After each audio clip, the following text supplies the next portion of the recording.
From Osceola County Stadium in Kissimmee, Florida, it's Houston Astros spring training baseball right here on Comcast Sportsnet, as today the Houston Astros host the Philadelphia Phillies. Hi, everybody. Alan Ashby with you, joined by Jeff Blum once again. And another gorgeous day here in Kissimmee, at least for a lot of us. For some, the cuts finally came this morning, and some players that were having some pretty good springs among them. Yeah, usually the worst time of spring is knowing that that cut is coming and having those cuts happen to you. It's also tough for those guys that have had great springs like Mark Krause, driving the ball out to center field here, and probably left a pretty good impression on these guys. And Gobert also had a great spring, letting his name be known. But some of those younger guys like Delino DeShields, George Springer, those guys are going to be in the mix. Just now is not their time. It's time to go down and minor league camp, get some ABs in, and keep convincing these guys that they belong here. You know, during the spring, you get some guys that are considered to be on the bubble. And you can name a number of guys here in the camp. I think Brandon Laird, Brandon Barnes, names that come up over the course of the spring, but guys that have really done a great job. And I think when you watch the way they've played, you have to say they deserve to make this team. Yeah, it's a good time to be a Brandon in spring training right here. Brandon Laird's putting up some great numbers. And, of course, Rick Ankiel bringing in some of that non-roster veteran leadership, knowing his role, came in here, has been driving the ball good and doing the little things like stealing bases and setting up situations for some of these guys to come back in these ball games and win. And you need that kind of leadership around. So it's going to be interesting to see how these guys finish out spring and where they end up on this roster. It is a good spring to be a Brandon, and Brandon Barnes, one of those guys that's done a great job. Brandon Laird will be in the lineup today as we have the Astros and Philadelphia Phillies. We're coming right back here on Comcast Sportsnet.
It's a windy day, gorgeous otherwise here in Kissimmee, Florida. The Astros hosting the Philadelphia Phillies.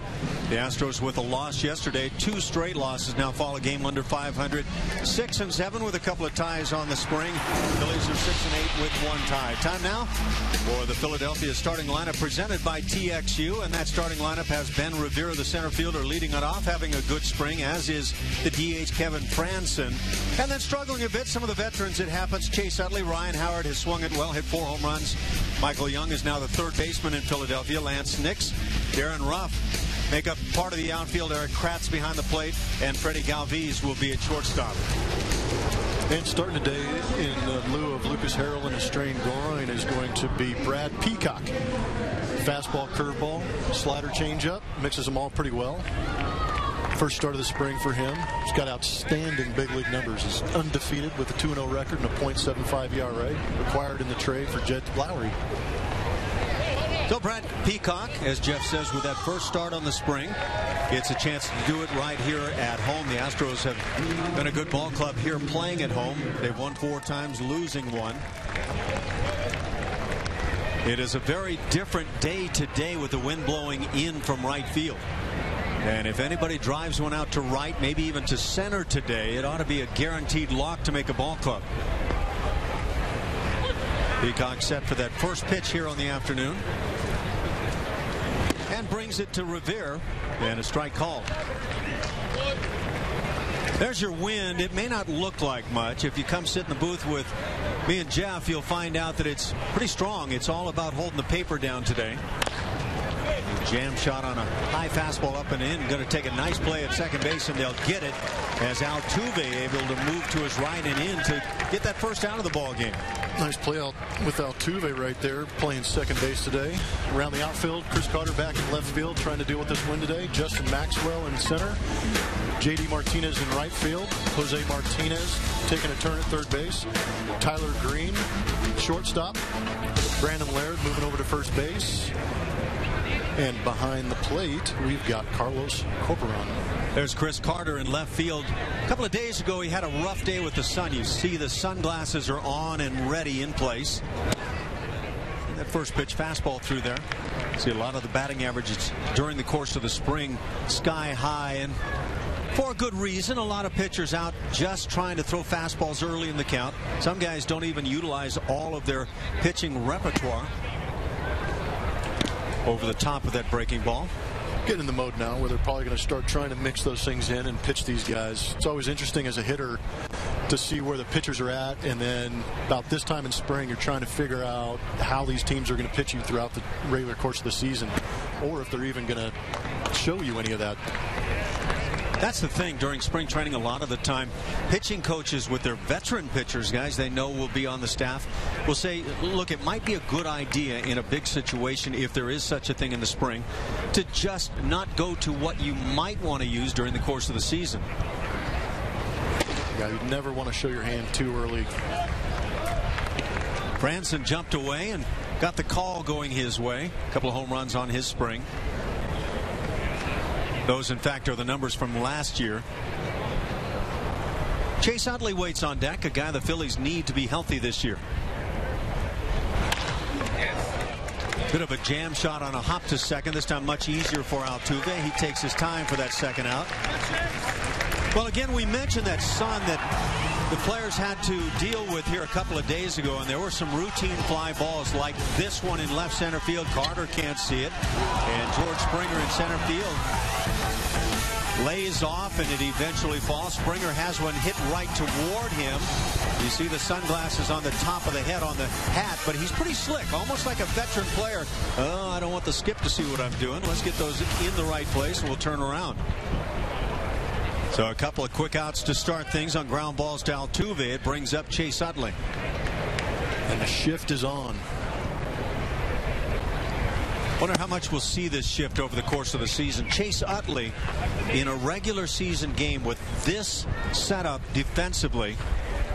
3 infielders on the right side, 1 on the left side, and he's playing a deep shortstop. Utley might very well, starting an inning, just drop down a bunt on the left side. It's not a bad idea. Get base runners on for those boppers behind him like Ryan Howard. Of course, we talk about pitchers and strategies during the spring, maybe not wanting to show what they're going to feature in a big situation during the season. Chase Utley is not here to pump the average up. He's about trying to get ready for opening day, and therefore the thought of dropping one on the left side with a bunt, probably not even something that has crossed his mind. He instead just hangs out the line, shot foul. And you can see right there that Corporon set up inside. So it's good to see that the shift is on, and the pitchers obviously are in tune with what the defense is doing and pitching into that shift, which is huge. If you're missing your spots and leaving balls out over the plate, could really go against the shift. Brad Peacock pitching on a rather fortunate day with that wind blowing in. You can hear it kind of howling around. Boy, that's a good looking pitch, and with a rookie on the mound and a veteran and a guy who's been voted on highly as an MVP player taking the pitch, you know which way that coin is going to drop.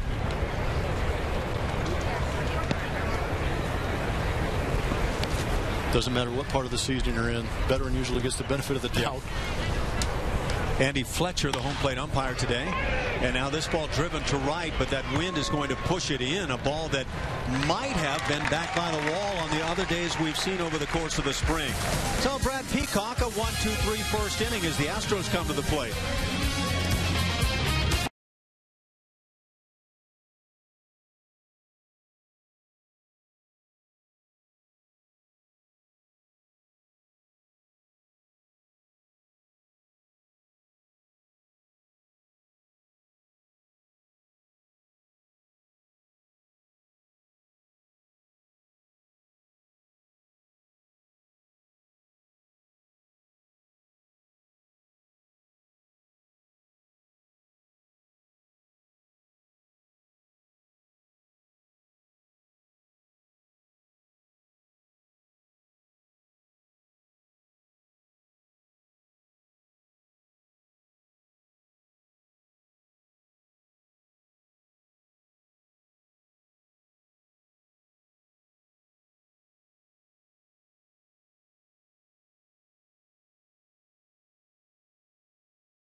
Left-hander Cole Hamels gets loose as the Phillies take the field defensively.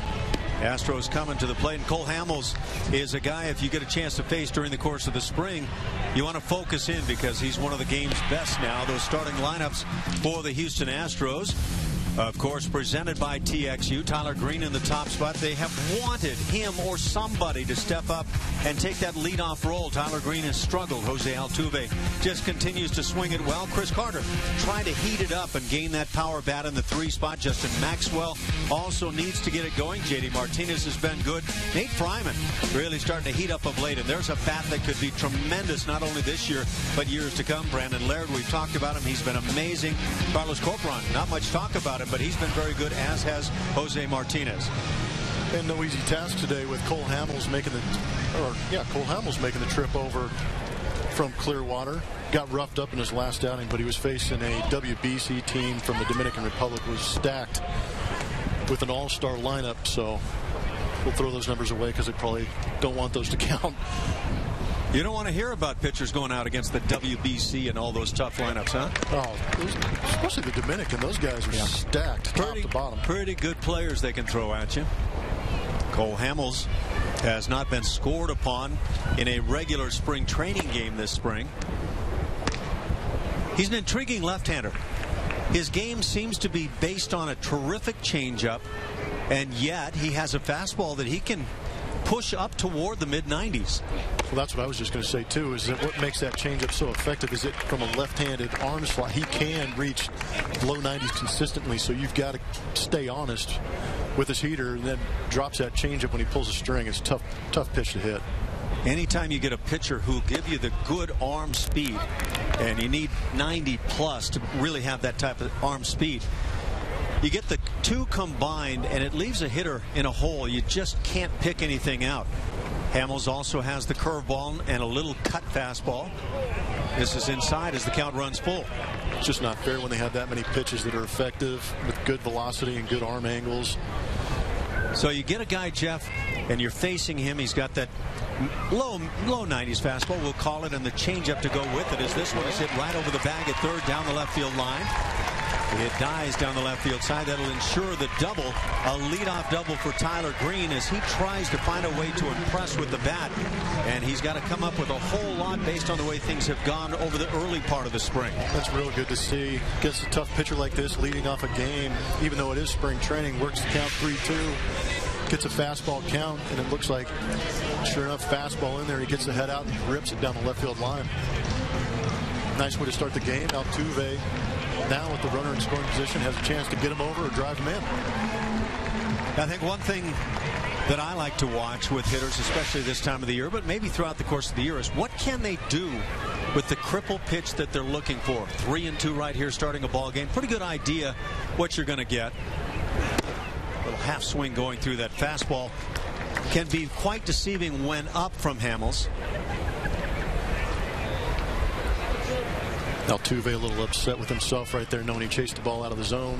Well, it's one of those situations where you know Altuve's thinking, just like you said, I want to get a base hit, number one, but move the runner up if I don't get the base hit. And you could see him fight that pitch off. That was one where it was staying inside the baseball, trying to hit it the other way. Yeah, he's obviously thinking the same thing. But with that good fastball, he can, Hamels can come across and force that thing onto the inside corner and force him to take swings like that.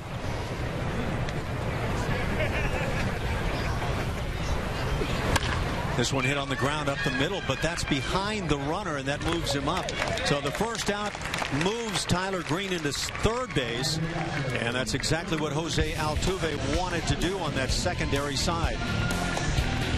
In left field today, Darren Ruff. Center field, Ben Revere. Right field, Lance Nix, Chase Utley, and Ryan Howard coming over from Clearwater to finish off the right-hand side of the infield. Freddie Galvis. Strong hitting Michael Young getting the everyday job at third base, and Eric Kratz behind the dish. So one out, just the first inning. Good base running by Tyler Green right there. At second base, they always say, see that ball on the left-hand side of your body. If you do, go to third base. Did a good job on the read right there. Notice the shortstop didn't have a chance to make a clear throw to third in time to get him. Chris Carter called upon to be one of the big run producers for this ball club, and a chance now to put the Astros on top. It's a breaking ball from Hamels, one that was hung a bit, and maybe in that zone where you'd like to really drive it, that breaking ball that stays up around the waist, inner third of the plate. Good pitch to drive into the outfield, whether it be a fly ball or a really long fly ball over the fence. Those kind of fly balls work pretty well. Can't defend them. Catcher Eric Kratz maybe didn't like that hanging breaking ball. I'm sure Cole Hamels welcomed that assessment. You think? The veteran out there on the hill. Sometimes it doesn't hurt to state the obvious. The obvious is stated quite often when you see meetings on the mound. And some veteran pitchers will not be all that pleased when a guy comes out and says, hey, come on, throw a strike. Come on, you got to get this guy. Just inside, Carter able to hold back. 3-1 now, and this is one of those cripple pitch scenarios. By that we mean, as a hitter, you can guess, you can pick out what you want. No guarantee that Hamels, who throws at least 4 pitches in the repertoire, will come with that fastball. But that may be what Carter's guessing. Little jam shot on a hop. This is going to take a reaction at third base. Green brings it. And so Carter grounds out and provides the first run of the ball game. You always want to do a little bit more on a 3-1 count like that, being a big power guy like Chris Carter, but realizing the situation right there, does a good job of putting that ball in play up the middle and getting that RBI in, put us on the board early. Here's the thing, sometimes you can hit this ball right on the barrel, one hop it to second, and the runner from third can't score. But you get jammed a bit like this, and that provides a little extra time, and Tyler Green able to react. 1-0 Houston. Justin Maxwell is the cleanup man. He stands in. Cole Hamels now 29 years of age. Then pitching from behind quite a bit here in the first inning. Jeff Blum mentioned that game that Hamels threw against the Dominican Republic in the WBC, and the numbers definitely were not pretty. 2 2/3 innings. He allowed 12 hits and 8 earned runs. And when he hit the showers, you can just about guess that he was thinking to himself, boy, I'm glad these are not numbers that go up for the regular season. Change up as the weak ground ball to shortstop. Galvis will throw him out, and that'll do it for Houston as they pick up a run in the first inning with just 1 hit. But it was that leadoff double by Tyler Green as he hits it right over the third base bag and sets up an inning.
We're back. It's 1-0 Houston through 1 inning of play.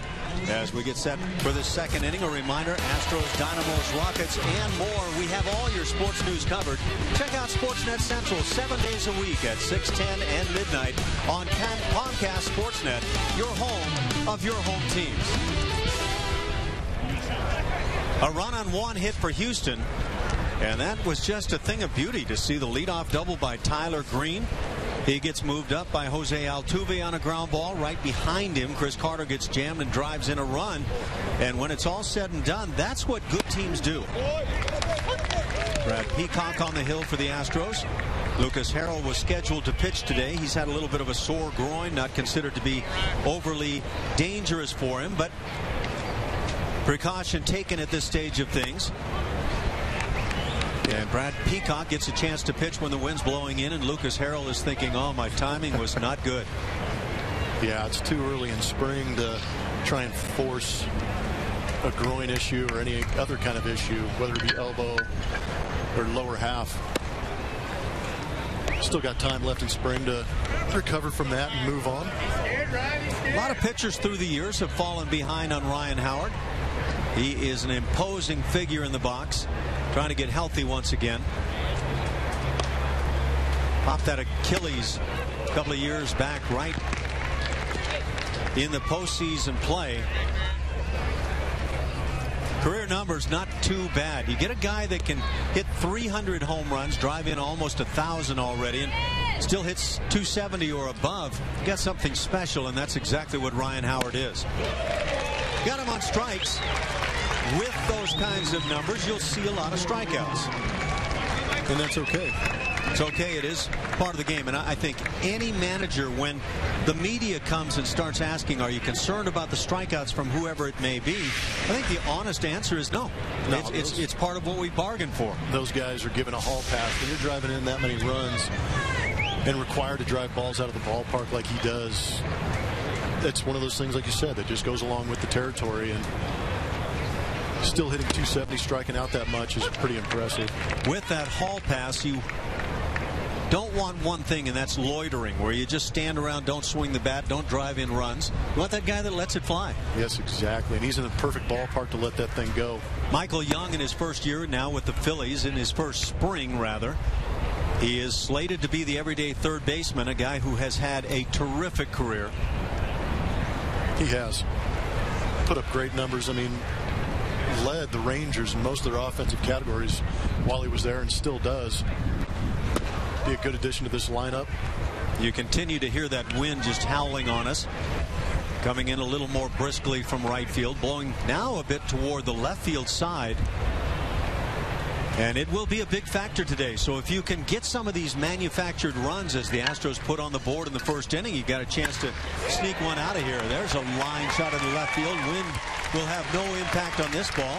Chris Carter cuts it off and gets it back in quickly.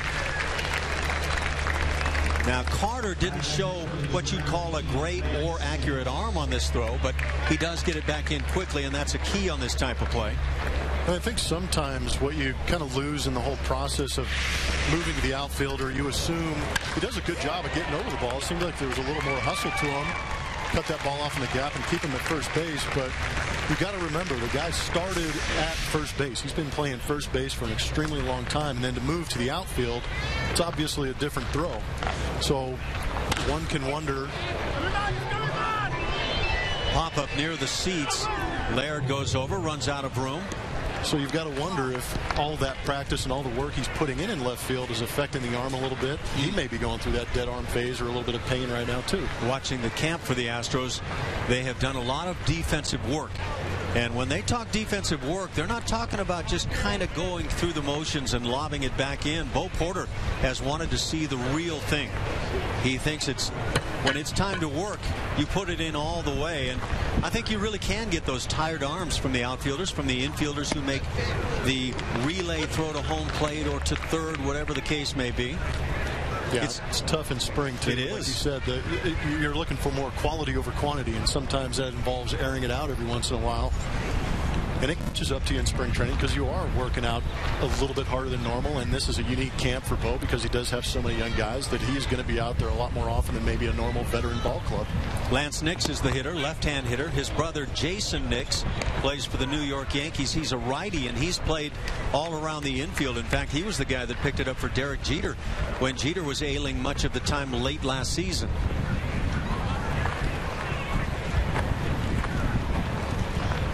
Definite power threat for these guys off the bench. It's good to have those guys that can step in, maybe not have the best averages or highest pinch hit per average, but as long as they're a threat, it's a good guy to have around. Nix played with the Phillies last year, played in 23 games, limited opportunities, did not homer, drove in just 4. Big hole on the right side, a one-out single by Michael Young. There's a changeup, and it's popped up down the left side. Long run at third base, Martinez, and he'll run out of room. Good hustle going down into the bullpen, and that wind, no doubt, played a big part on this pop fly. Yeah, you can see the route he took right there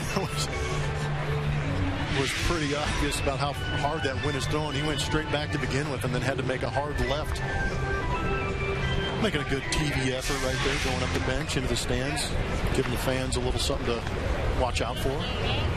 Guys in the bullpen don't mind. They get to get on TV a little bit.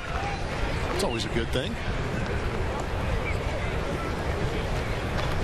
2-2 hit on a hop on by a diving Laird at first base. That's a hit. Not stopping at second base is Michael Young. He'll head to third base, the veteran, with some good base running. And now with one out, the Phillies have runners at the corners. Back-to-back hits, Michael Young and Lance Nix. That was a good piece of base running by Michael Young. Most of the time, any decent base runner can go from first to third on that ground ball to right field, knowing that it's that much further a throw for them. The hard part of this play is trying to figure out what to do, whether the ball is going to be caught, and then secondarily, whether the ball is going to catch you as a base runner. Michael Young, a veteran, as we all know at this stage of things, but still runs well. Makes it even more impressive that he was dodging the ball and still had to pick up a step and go. In fact, dodging the ball and taking maybe a half step back toward first. You know, you got to get it on the move. Once you go around second base, you're trying to assess the arm in right field. If Rick Ankiel's playing in right field, you may not go. Brings up Darren Ruff, left fielder. He takes a strike. Brad Peacock trying to protect a 1-0 early lead by the Astros. Peacock was acquired by the Astros along with Chris Carter and Max Stassi, a catcher who's been injured much of the spring from the Oakland A's. That was part of the Jed Lowry move.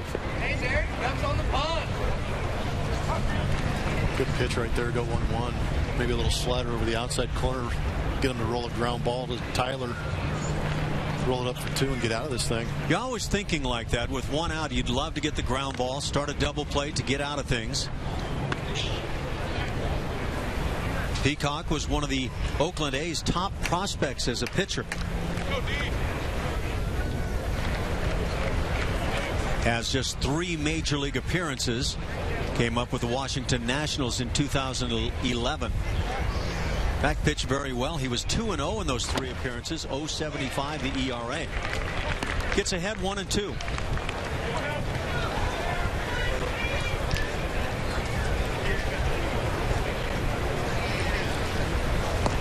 Not a good count to run in if Lance Nix is considering it.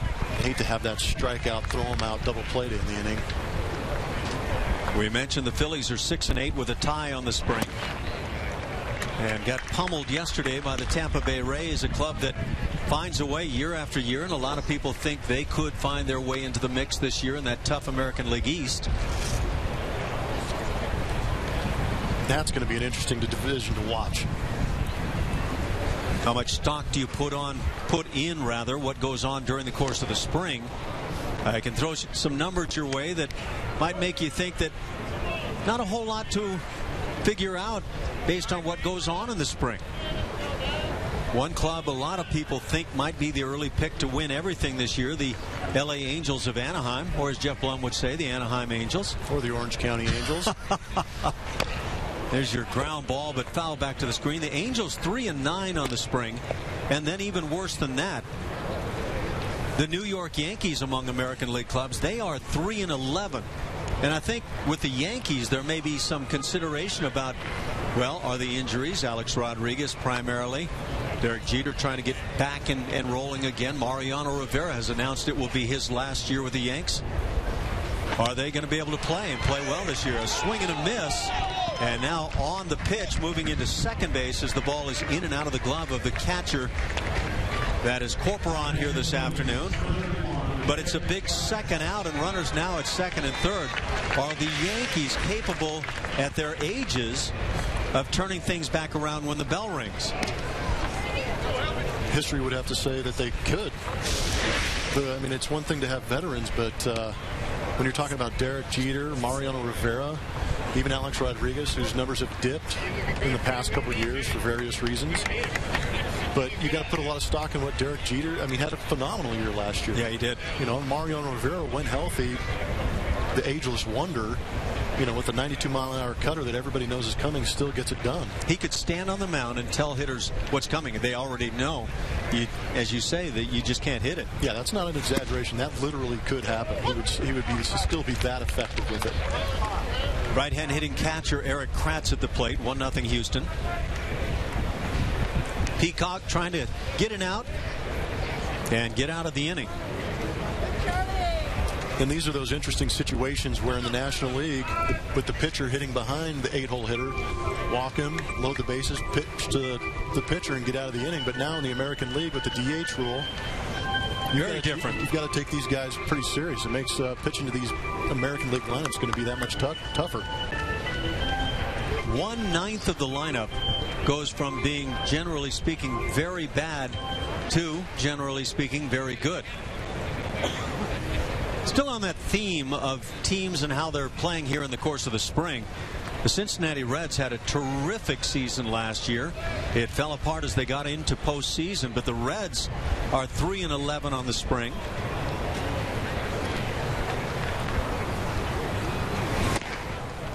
Fastball misses.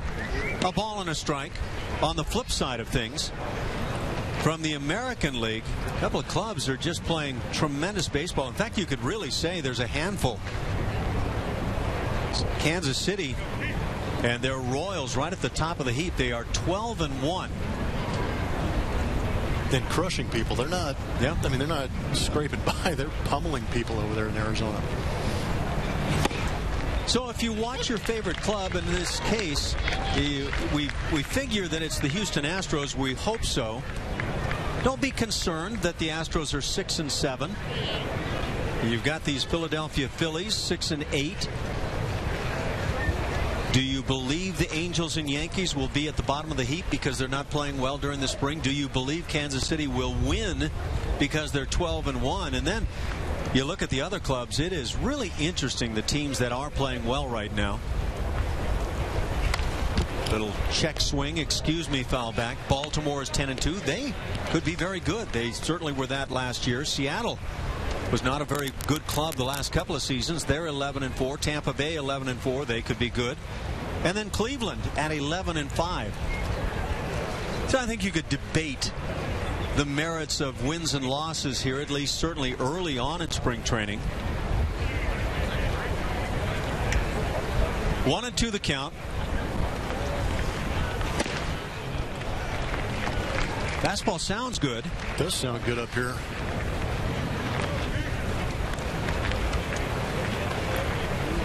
Got a couple Ks on it. Ryan Howard early in the inning. Yeah, when you see Ryan Howard not catch up to the high heater, that happens a lot. Then you see a key strikeout of Darren Ruff and a pitch that almost appeared Mariano Rivera-like, cutting away from the catcher on the backhand side. Staying back just enough. Kratz gets a piece on that breaking ball.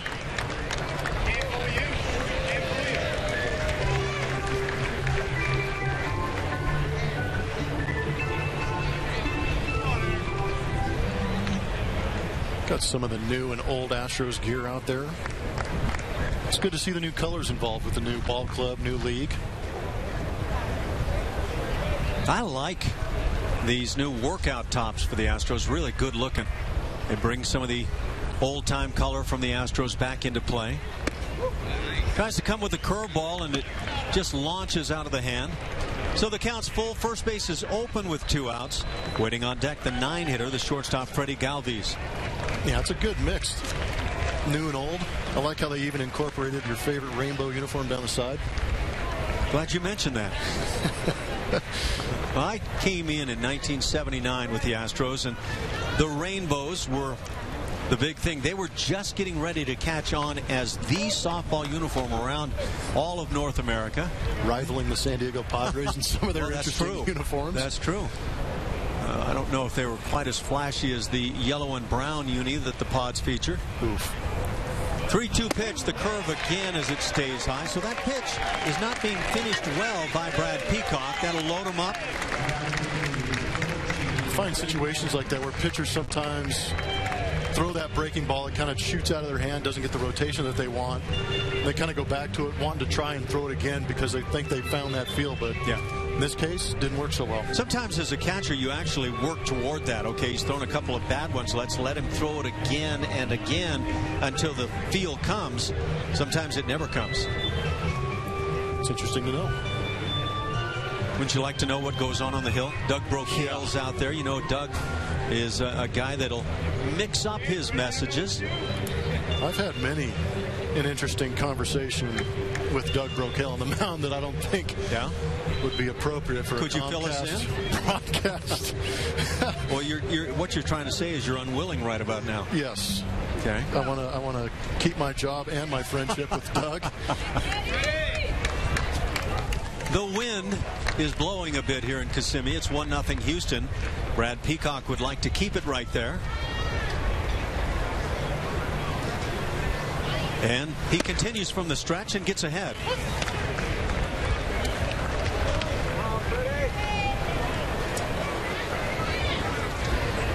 Freddie Galvis, little ping hitter,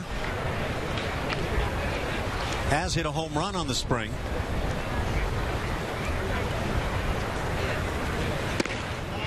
That high heat, along with some of the breaking balls getting away, seem to be a big part of what Peacock is seeing here in the early goings. Sometimes it has a tendency to be with the arm, the shape the arm's in. If he's getting a little tired, sometimes pitchers have a tendency when they start losing some of that strength. The elbow leads a little too much and gets underneath. Start forcing that ball up in the zone. Be a good time for a little talk. Maybe get back on top of that baseball and work down in the zone. But he's thrown 44 pitches already. And you can see right there Doug Broquel's getting on the walkie-talkie, trying to get guys up, getting near that pitch count again. These guys in the last couple games have been pushing those pitch counts up early. If you're wondering about that walkie-talkie, that's the way it will be in Major League Baseball this year. No longer that phone in the dugout. Hitters will have to find something else to break apart when they're struggling. Line shot on a hop, but Altuve with a quick reaction makes the play on the force at second base. And so Peacock able to battle out of this second inning despite 3 base runners with a couple of hits. This is how the heat is thrown right on by the big man.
1-0 Astros on top. They picked up a first inning run while Brad Peacock had to battle out in the second inning and left 3 Phillies aboard in that first inning. Here's how you do it on a windy day with that wind blowing in. You double down the line when you're ahead in the count. That's what Tyler Green does. And then it's left up to the other guys, Jose Altuve and Chris Carter.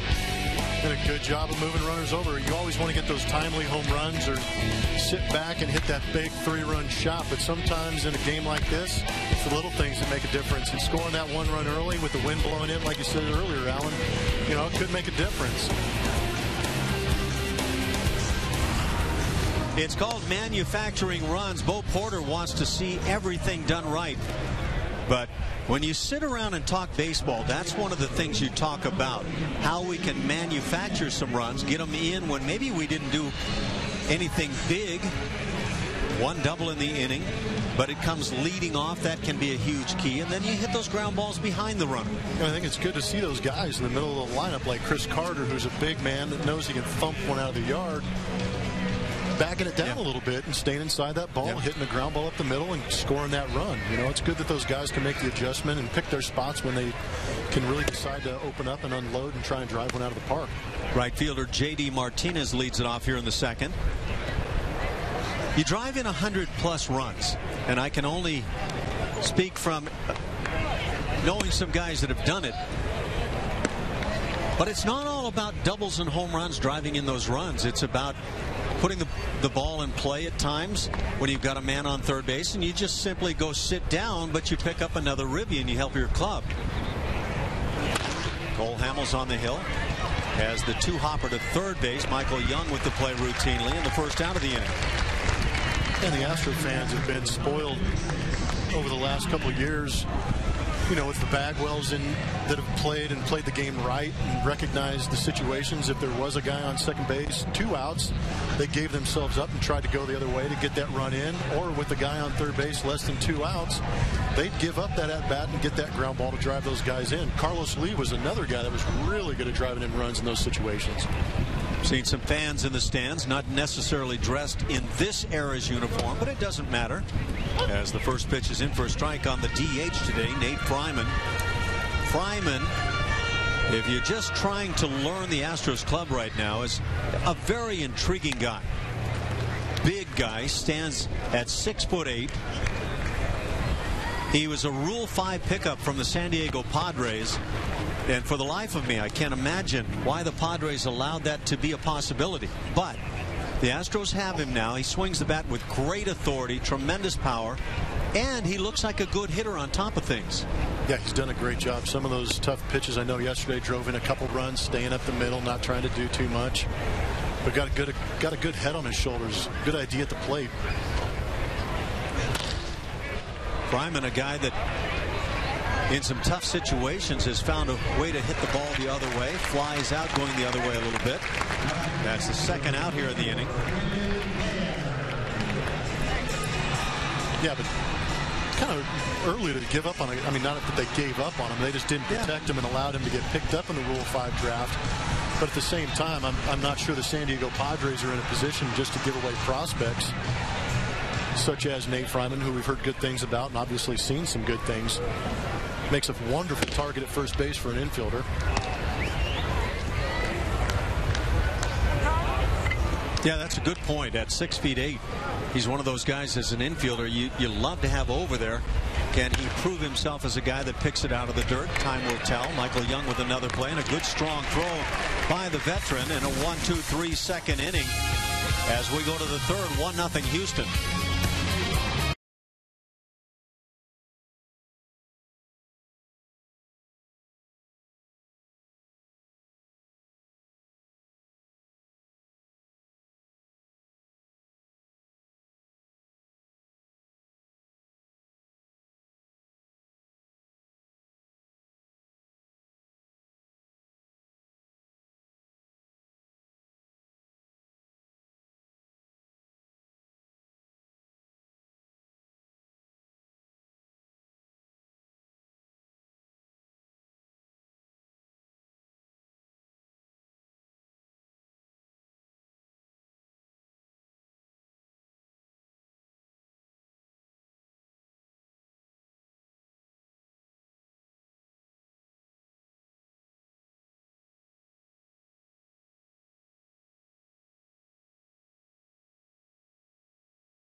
It's 1-0 Houston. We go to the third inning. Brad Peacock gets it loose.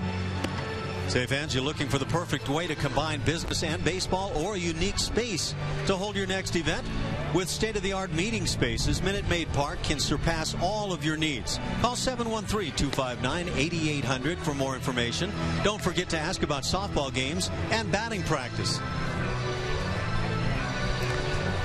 Here in the third inning, it's time to talk hitting. We'll do it with the Astros hitting coach, John Maley. John, thanks for joining us. Are you having a nice and healthy spring to this point?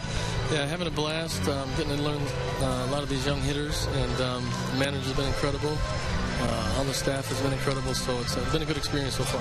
As you watch batting practice, and you do it intently day after day, what do you find yourself watching with this hitter or that hitter at the plate? I'll just go ahead and start. We just saw Nate Fryman at the plate. What are you looking for with Nate, for example, and how does the communication go about? Well, Nate, as you look at all the hitters, you look at the sequence of the swing, and a lot of the guys here are in sequence, and we have a couple guys who are not. And when we're working in batting practice, we're working on making sure the swing is working in order, contact points, and making sure they're hitting through the ball. Hey, John. Jeff Blum here. I had a chance to talk to Brett Wallace a little bit. Houston Astro fans know Brett from a couple years ago. But he's made, to me, I noticed a huge difference in his hands. Could you talk a little bit about that and what it's done for him? Yeah, Brett would have a tendency to stride and swing at the same time. He didn't get a real good separation. So as his stride foot was coming down, his hand was come with him. So any ball that he was a little bit out in front of, he would roll over and get top spin to his pull side. We're just trying to get a good separation. As he strides forward, his hands go back. And even if he gets beat out in front a little bit, and his front side can accept a little bit of weight, his hands are back and he can still do some damage. Yeah, and he's been doing that this spring. It's good to see, and he looks pretty, in talking to him, he seems pretty happy about it, and that's a huge difference. Now, one of the questions that I've got is that people don't realize what a hitting coach's job is. Can you tell everybody what time you get to the ballpark? Probably about 5, right around 5 in the morning, and then get out of here about 7 at night. And just live in the cage, right? Live in the cage, live in the video room, and live at individual meetings. That's a beautiful thing. Sounds to me like there's a straitjacket involved here. Then Rivera leads it off, hits one in the air toward left center field. Fly balls are not going to go many places. It's certainly not out of this ballpark today. And Rivera flies out for the first out. It brings up the DH, Kevin Franson. So when you get into the cage with the guys, like Jeff's talking about, where you're talking real early in the morning, is it a little bit different than what you might go about working on during the course of batting practice out on the field, that you get in that routine batting practice for the game? Absolutely. During the cage in the morning, that's where we do all our mechanical work. Some guys are just maintenance in their swing, and other guys are still developing a certain swing pattern or sequence. And then we do a lot of video analysis in the morning as well, so I'll have the video guy come in and we'll watch the swing as we're practicing to make sure that I'm not guessing. I can know and understand exactly what's happening because I can see it, they can see it. And what we're big on, you learn 3 ways: hearing, seeing, and feeling. They hear me talk about it, they need to see it, and then their drill package is designed to get them to feel what they've heard me say. Chris Carter makes the play in left field, a couple of fly ball outs. It brings up Chase Utley. We keep hearing you've got a pretty good handle on what you want to do with these guys. Is there anybody that you coached under, played for, or anybody that mentored you, or who influenced you the most? And what are you talking about when you're talking about sequence?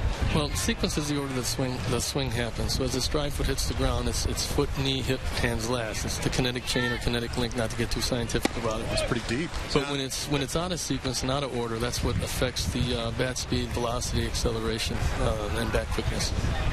Do you talk about all those elements with the hitters, or would some of them at least prefer just saying, well, let me know if you see something that's out of sync, but in terms of my head, maybe I'd like to keep it a little more simple? Yeah, of course you have to.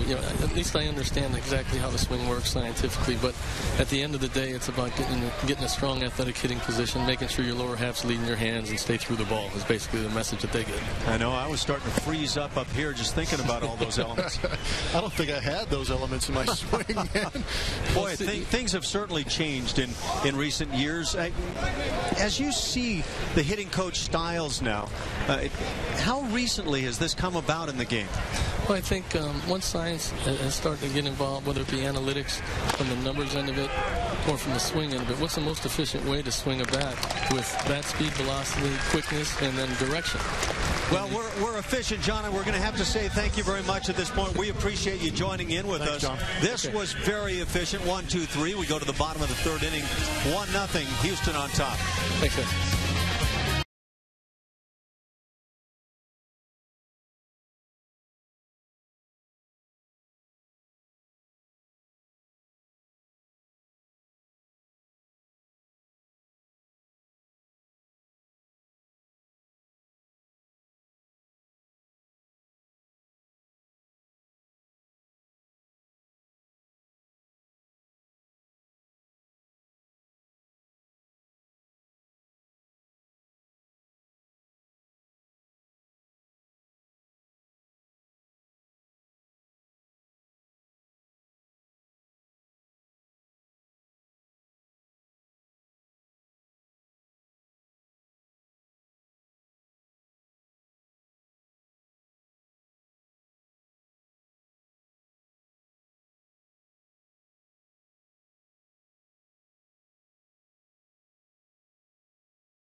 A couple of hits have not gotten on the board as Brad Peacock has been able to shut them down through 3. The Astros, over a couple of hit innings in which to hit, have scored a run and lead it 1-0. The Houston Astros take on the Pittsburgh Pirates at spring training. Coverage begins Friday at 11:30 on your Comcast Sportsnet, your home for your home teams. Everybody hanging out, trying to pick up some sun today. In the process, they're going to get some wind. I know it appears here in the booth from me and Jeff Blum that all the wind is being funneled right here through the 2 windows, and we're taking the brunt of things. I'm just extremely thankful that I have this massive pole in my line of vision that is knocking some of it down. Yeah, that will knock some of the wind down. It does impact the call of the game just a bit. Well, maybe not in your case. It's ruining my hair. Yeah, that is crucial. You have that as part of your contract? This was the last remaining tool I had. Cole Hamels, the left-hander, sees his first pitch of the inning sail up and away. 8-hitter Carlos Corporon. He gets the nod behind the plate this afternoon. 6 for 14 on the spring. Good stuff. Turns around, bats right-handed. Good eye.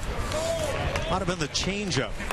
And Cole Hamels probably not real pleased with his sharpness here this afternoon. He's allowed his first run of the spring. Well, that fastball's just thrown right on by. Say some of these swings are taking on fastballs. It's creeping up on them. Yeah. I don't know if that's a sneaky fastball that Hamels has. Have you faced him much? I've faced him a handful of times. I was lucky enough to get a couple of hanging changeups that I hit back up the middle, but... Can you hang a changeup? Thankfully. Yeah.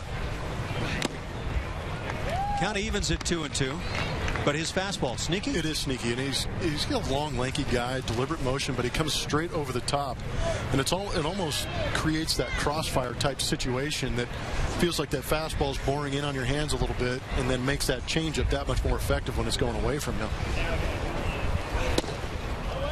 Hamels sees it run filled now as he starts the inning. It'll be Corporon, Jose Martinez, and back to the top, Tyler Green in that leadoff spot today.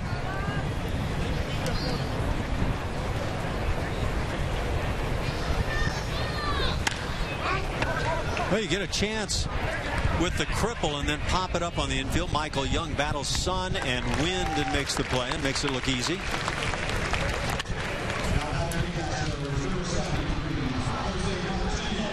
Jose Martinez, a guy you maybe don't hear a lot about on the course of the spring, but he's been good. Yeah, 462 on the spring is pretty decent.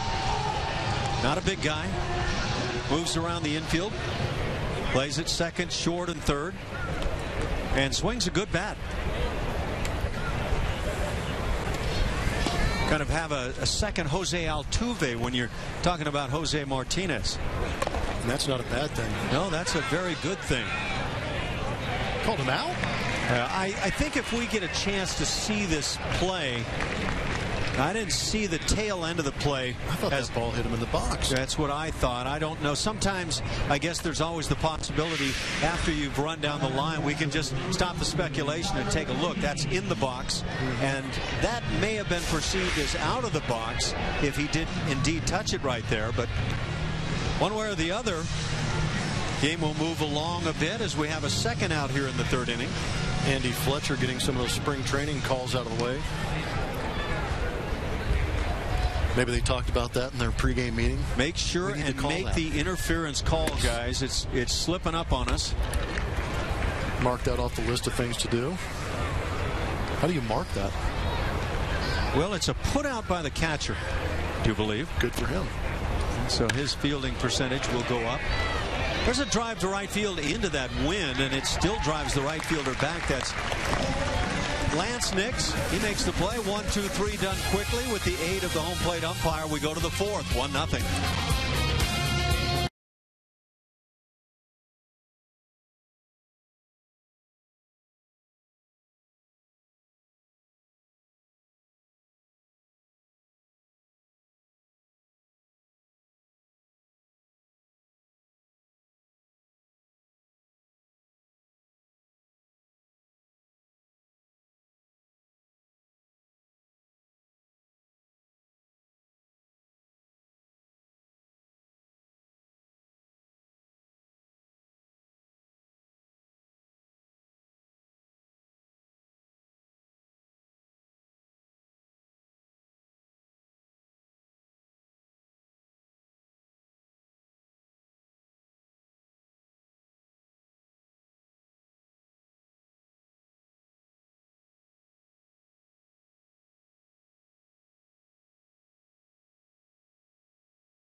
We're back out at Osceola County Stadium in the top of the fourth inning, where the Astros are leading the Phillies by a score of 1-0. Now, at the top of the game, you guys mentioned the roster changes that the Astros did earlier in the day. One of the guys reassigned to the minor league ball club was Delino DeShields Jr. Now, earlier I asked Bo Porter about him, and he said DeShields did everything he could to help this baseball team win ball games during the spring. He also said that Delino DeShields got caught up in a numbers game. Some of the star players, the everyday players, are starting to get more at bats, which means DeShields would see limited time here. He says he expects DeShields to go to the minor leagues and have a great year there. He said he also wants to see DeShields' speed affect ball games. By the way, the minor league season gets underway on March 14th. Guys, let's send it back up to you in the booth. Marius, thanks. And yes, Delino DeShields with that speed is going to affect ball games. There is just no way around it. And started to swing the bat well toward the tail end of his time with the team. I believe 3 hits in his last 3 at bats. Kind of shooting the ball the other way. Not a big guy, but is strong to go along with the speed that he brings. 1-0 Houston as we go to the fourth inning. Ryan Howard stands in. He'll do it against the left-hander now. Sergio Escalona comes in from the pen for Houston. So 3 shutout innings for Brad Peacock. Battled out of a bases-loaded jam in the second. Howard hits it in the air. He's got such great power, and if you're going to put it out here in this ballpark today, that's where you would do it, down the left field side. But that wind just pushes it well foul down the line. That was impressive. That ball was hit pretty well to the left field corner and just blew a good 20-30 feet foul. Plenty of distance on it. Chris Carter winds up running to the wall and stopping. And I thought, oh my, is this ball going to get out? But what we couldn't see at that point is it just kept pushing and pushing toward the clubhouse for the Astros, well into foul territory.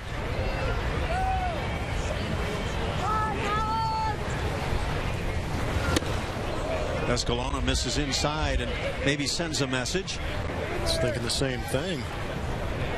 How dare you hit a ball that hard off me right now? Yeah, he's going to go back to the bench and Say, who is that guy? He's been around a little bit. Got decent numbers. Hit right to shortstop, the only member of the infield on that left side. And it's just funny sometimes with the shift on how that will happen. Well, it was a morning of cuts for the Astros. We've seen roster changes, and some of the guys, Mark Krause among them, who has homered. He showed a lot over the course of the spring. Yeah, some guys are easy calls, some guys aren't so much. And Krause was one of those guys that probably got stuck in the number game in a different way, just not being one of their guys, and had to go down. But proved himself a little bit, played well while he was here. If he can just continue to do it throughout spring and the first part of the season, you never know. You may see him again. Michael Young hung out a line shot for a base hit toward left center field in the second inning. The wind might have held that ball down just a bit before it was able to possibly get by Chris Carter in left field. So it resulted in a single. Young got as far as third base, but that was it.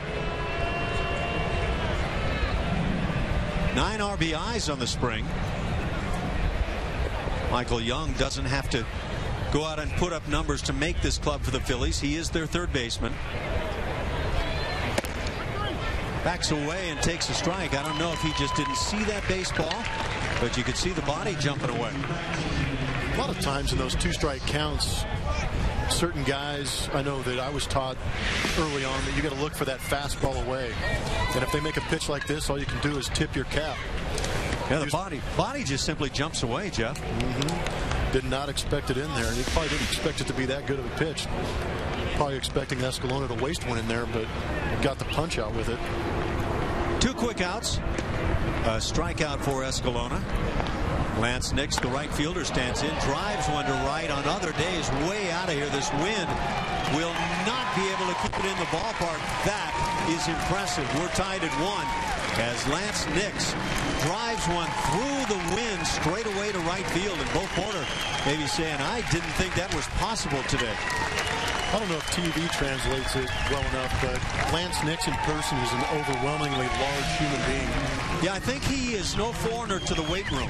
Not at all, and he put every muscle behind this one to get it out in this wind today. And I'm not sure he's as big as he once was. I know I wasn't as good as I once was. Well, you still are. And we'll talk about that a little later in the game.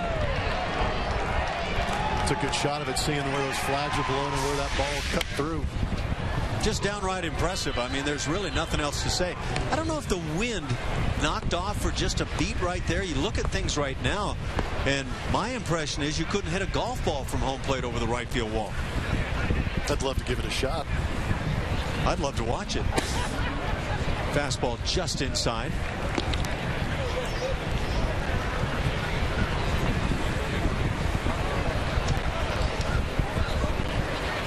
So we're tied at 1. The Phillies with 3 hits on the afternoon. A line shot, but at shortstop and backhanded by Tyler Green. So a couple of balls hit hard here in the inning. One results in the dinger, that by Lance Nix, and we're tied at 1.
We've played 3.5. It's 1-1.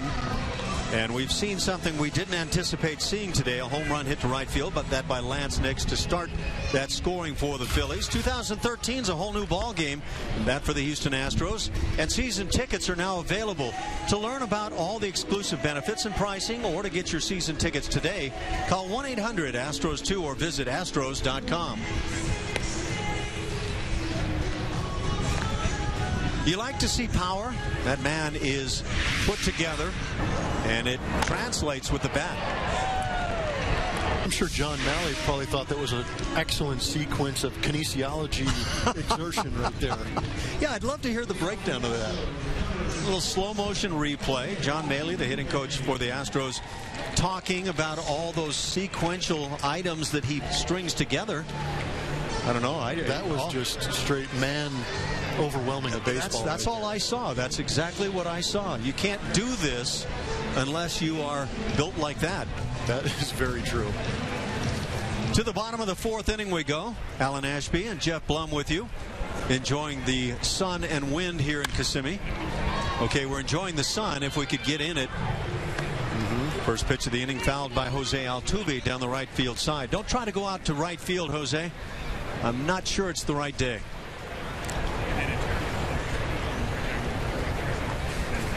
Cole Hamels still out there, going after his fourth inning. And that changeup will induce a lot of poor swings, even with very good hitters. That is true. He's got such good depth on that ball. And when we say depth, it's just the angle it's coming at and where it is when it gets into the zone. Pitch on the hands fouled off. I used to have a tough time with guys. And when I played, I really never heard people talk about depth of slider and depth of fastball and all that sort of thing. It was just a guy with a high arm angle, and he would create that angle coming to the plate, and I found it to be tough. Yeah, I always interpreted that last maybe 10 to 15 feet where that ball's really getting a lot of action. If those guys got good depth, it's really diving out of the zone. I'll tell you a guy that had really very little depth, if you will. His name was Tom Seaver.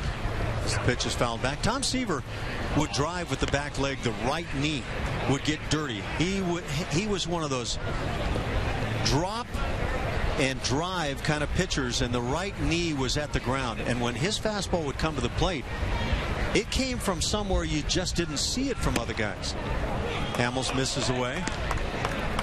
But it is so unusual when you're facing generally the same thing all the time. You can see good high reach, and so there's the depth created, that ball working downhill from Hamels. Tom Seaver was really the opposite.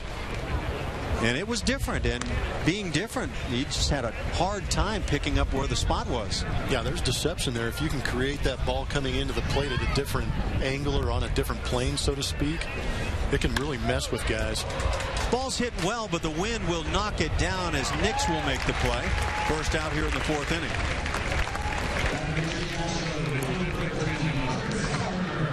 Oswalt was another guy that did a really good job of creating that low angle where he would throw balls low in the zone, and his fastball was so firm that it would pick up a little speed, it seemed, towards the end. But if it was down in the zone, it didn't drop out of the zone. It stayed in the zone and created that weird deception that it stayed on the same plane and never lost its height.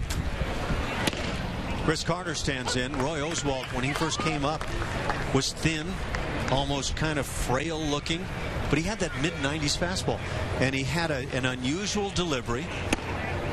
Change-up with the swing.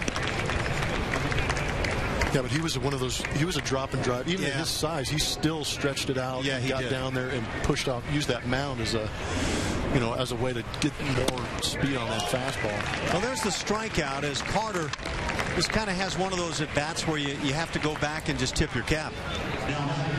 That strikeout was so good. I think Hamels and Kratz thought that was good enough for 2 outs. They were walking off the field right there, thinking that was it. Yeah. As a hitter, you see it. Is that the fastball? Is it the change? I don't know. And where are you guys going? Yeah, they're taking an early break. Just send them a rule book. You think that would change anything? Nice play by Ryan Howard on a line shot hit by Justin Maxwell. And a 1-2-3 inning. Now you can depart the field. A run on 3 hits for Philadelphia. A run on 1 hit for the Astros as we go to the 5th.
It's a 1-1 tie.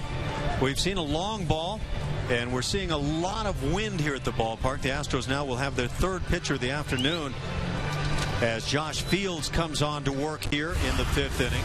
The Astros have a challenging schedule to start the season this year. No doubt about it. They'll be tightly working in that American League West, and what a division it is. You can see early on 3 games with the Rangers, 6 with the A's, the team that won the division, by the way, last year, and then on and on. The Angels, Mariners, Red Sox, and Yankees.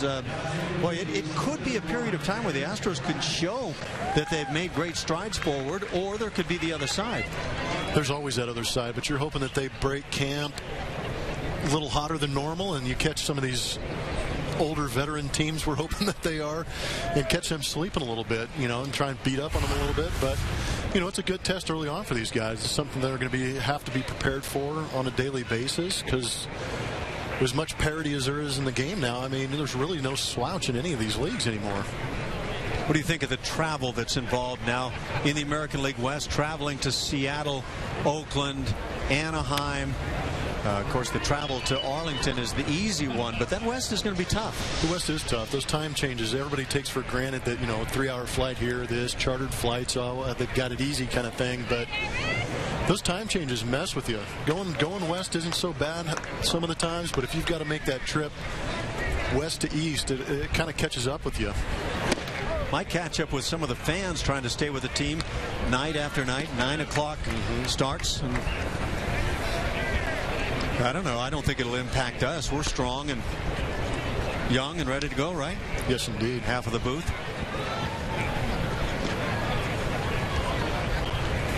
We're in the 5th inning, tied at 1. Scoring will be at a premium throughout this windy afternoon. Eric Kratz, the catcher, stands in. A 1-2 count. Yeah, that Seattle trip is always tough. Even from Southern California, it's a good 3.5 hour flight.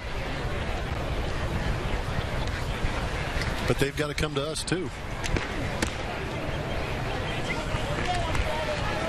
Yeah, I don't think many folks will be feeling too bad about their travel plans. But yeah, it'll be a challenging year. How many Astros fans will make the trips with us? Yet to be seen. 2-2, jams him. Kratz pops it on the right side. Gerald Laird moves into foul territory with that wind pushing it. That's the first out here in the inning.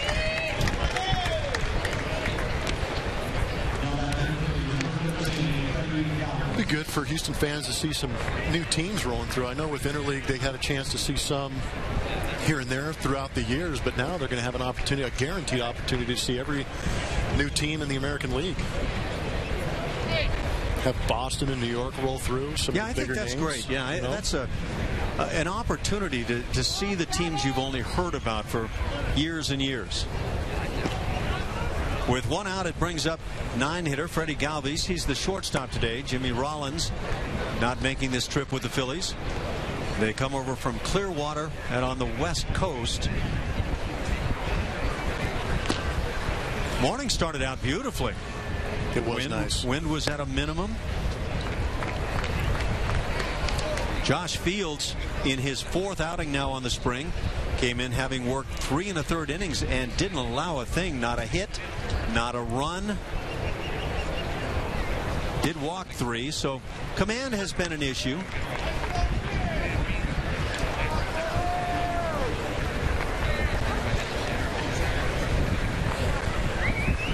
Doubt that the Phillies came with the notion they were going to face this wind here this afternoon. Easily the worst element ever invented by Mother Nature. Okay, so you got your choice, and you're presented with a lot of wind for a ball game or really cold. I'm taking cold in a heartbeat. Yeah, or really hot. Wind is miserable. Nice piece of hitting by Freddie Galvis. Off-speed pitch, just reached out, laid the barrel to it.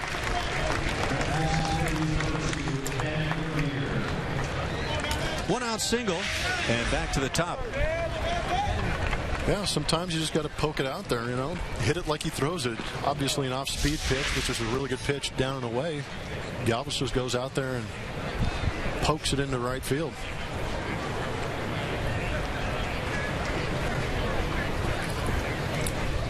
So Galvis runs well at first base. Held on by Gerald Laird. Fields again the third pitcher of the afternoon for the Astros. The running game could be a part of things today with that wind. Such a fierce competitor blowing in from right field. Maybe the only way you score is get a single or a walk and steal a bag.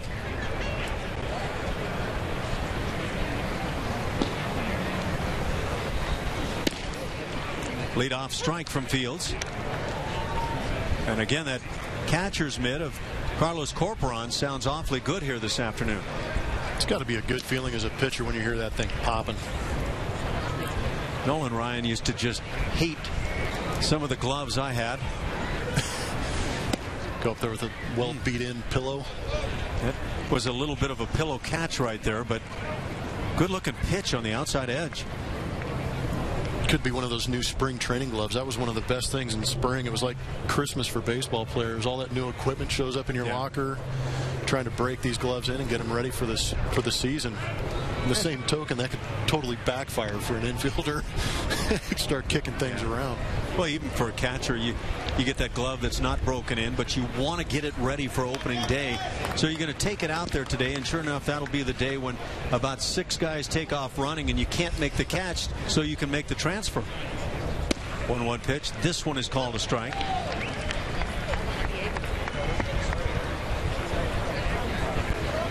Don't know if you picked up a brand new catcher's mitt that the guys get, but they are anything but close to game ready. They are brick-like. Yeah. And then you go ahead and add some whatever your choice of condiment for your glove might be, and it just gets heavier and heavier. It's a good way of putting it. Some guys simply use shaving cream. I know I got into that routine. It was light.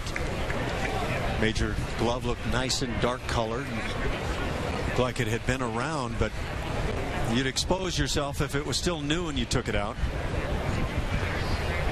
I learned something very interesting from Gary Reedus last time I was with the Astros, and he had said to use Abilene, which is a form of Vaseline that we use in the clubhouse in the training room, lather up the inside of the glove pretty good and fire it in the, those commercial dryers that they have in the wash area, and dry it for about 10 minutes and then go outside and start playing catch with it. And sure enough, I mean, it formed great around your hand and broke in the pocket pretty well. Did you put it in there tied up with a baseball in the center? No, you just fire that thing in there and let it roll. Runner goes, ball hit back to the mound and knocked down with the bare hand by Fields.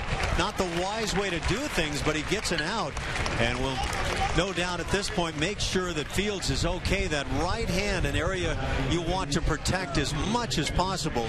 That's a second out. Galvis moves into the training staff out. Yeah. If you've got time to think about it and reach, especially directly over the head, you might want to go with the other hand. Now, I don't know, one of those scenarios where the glove was down, left shoulder down, you probably can't get the glove up, and you want the out that much. Yeah, you can preach it all you want that these guys, when they get done with their motion, have got to be in a fielding position, but they're more concerned about making a good pitch. So their form afterwards doesn't necessarily translate into being in a good fielding position.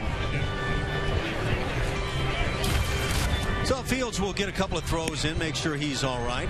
7 and 14 game mini plans are now available for this season. Enjoy some of the best seats at Minute Maid Park and receive great benefits throughout the season. Call 1-877-9-ASTROS or visit astros.com to purchase your mini plan today. Apparently everything's all right for Fields.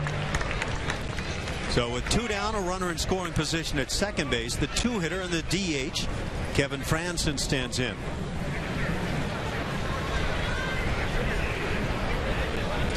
The Phillies have out-hit the Astros 4-1 on this blustery afternoon.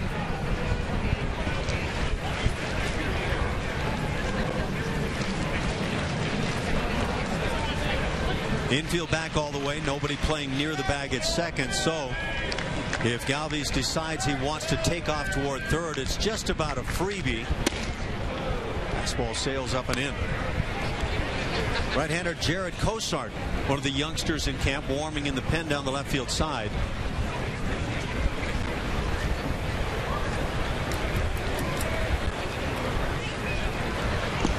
It's all in the hands of Josh Fields. Well spotted, down and away. Great pitch. Yeah, I think if we had seen that breaking ball hit by Galvis into right field a little more closely, we would have seen it was a great pitch as well. Sometimes you get away with pitches right down the middle. You struggle with pitches that are in great locations. Just the nature of this game. The jam shot, but it finds the gap in right center field. It'll drop and scoot. That'll score a run, putting the Phillies on top 2-1. Into second base is Franson. So the 5th hit of the afternoon by Philadelphia gives them a 2-1 lead. Good piece of hitting. Better base running by Franson, getting to second base, knowing that there's 2 outs in the inning, driving that run in, and then focusing on getting back into scoring position for the heart of the Phillies lineup coming up. It is the heart. Chase Utley, Ryan Howard, Michael Young, the next 3 spots. And so Josh Fields gets that big second out on the ground ball hit back to the mound by Ben Revere. He does it barehanding the baseball, but then gives up the hit to Franson. He's in scoring position as Utley stands in.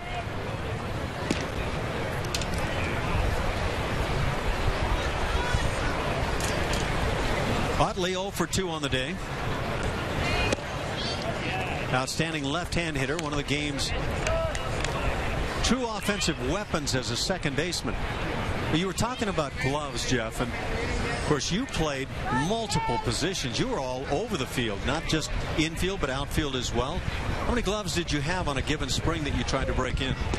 I usually packed an entire cowhide when I came into spring trainings. I know that some situations were different than others. I know the first time I got traded over to the Houston Astros, it was primarily as a third baseman, which was nice. Because coming over from the Expos, I had to play all 4 infield positions and, dabble in some of the outfield activities every now and then. But I was grateful for the fact that I could play all those positions, because I think it was one of those things that kept me around, and it's good for some of these kids. And you're seeing it a lot more these days with that term, the super utility guy, who basically is an everyday player who can fill holes at first, second, third, short, and move all over the place. It's a great option for managers to have. Ben Zobrist is one of those guys that comes to mind down in Tampa Bay, who's done a great job at moving all over the place and forcing himself into the lineup with his bat and his glove. Utley sees the strike called on him. It's 3-1. Utley looks like it's mid-season right here, trying to see as many pitches as possible. Ryan Howard waits on deck. Chase is extremely patient at the plate. Well, if you take it into the spring, I would throw extremely underline that and make it in bold type. There's a second strike, maybe under the knees, but close, and Utley is going to have to go get his bat. He'll no doubt walk up the home plate and say, sorry, my bad, or at least somebody's bad. And he doesn't appear to be real talkative right now. Sometimes not saying anything says more than he could have with words. I think that's how Bo Porter sees things. So the 3-2 hit on the ground sharply, but at the second baseman. Altuve makes the play, and that'll do it for the Phillies. But they pick up a run in the 5th inning on 2 hits and leave a man. Phil's on top 2-1.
by authority of the Houston Astros Baseball Club and may not be reproduced or retransmitted in any form, and the accounts and descriptions of this game may not be disseminated without the express written consent of the Houston Astros Baseball Club.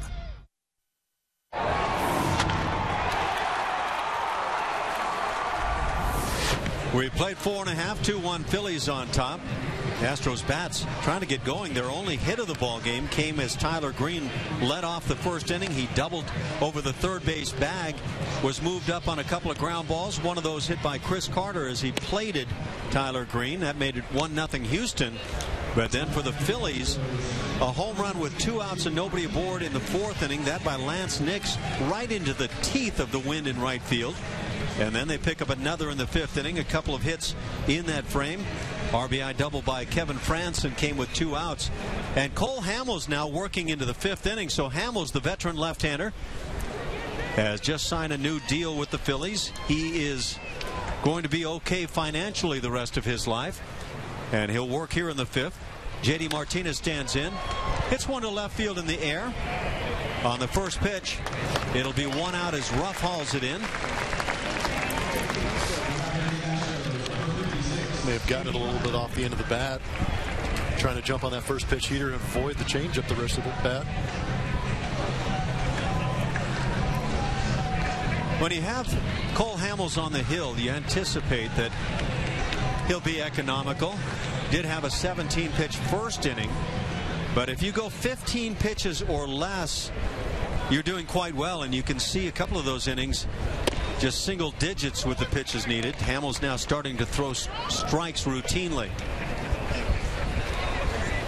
Watching that leadoff guy swing at the first pitch always makes that second hitter of the inning, puts him in a tough spot. Got to take that first pitch and try and maybe work the count a little bit. Saw Nate take that first pitch fastball right down the middle. He probably didn't want to, but doing a good job getting back in the count here, 2-1. Well, that's guys on both sides understanding the scenario. In the spring, do you play it that way? If you're Nate Fryman and you're trying to make the club, impress the skip, you're a smart ball player, all those things, you probably do. And Hamels says, well, I'll just pump one in there for you then. Check swing and a ground ball to first. Howard will come up with the entire play. And Cole Hamels was there to make it, and they'll have a little chat. He's got a little crowded down there at first base. A lot of bodies coming together at once, which is never a good thing. So 2 outs here in the inning.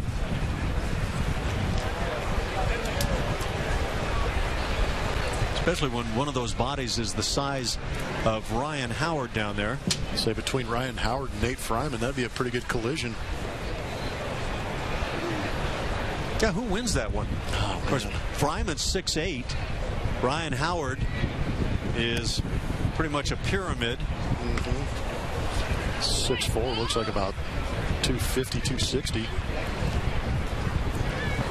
But he's on that Subway diet, so I'm sure he's in phenomenal shape. He and Jared have just reaped the rewards. I know whose wallet would win. Yeah, right now. Yeah, we'll see. Maybe Nate Fryman establishes himself. He certainly has some abilities in there that he could become very special. I don't know how much batting practice you've had a chance to see him take, but it's different when he's standing in there swinging. Yeah, he's got the tools to make it happen, and definitely the size give him a pretty good opportunity to overwhelm some baseballs too. Brandon Laird has had such a good spring that the skip says go ahead and take your hacks on the 3-0 as he fouls it back. A big-time swing. I like it. That's a good thing. You got to see where this guy's at mentally and to see if he can if he has a control of his strike zone. He probably 3-0 counts. Seems to be a growing trend where some managers like Kurt Gibson in Arizona is letting guys swing away 3-0 and taking advantage of that guaranteed opportunity of a fastball in the strike zone. And Brandon Laird did a good job of recognizing and putting a good swing on it.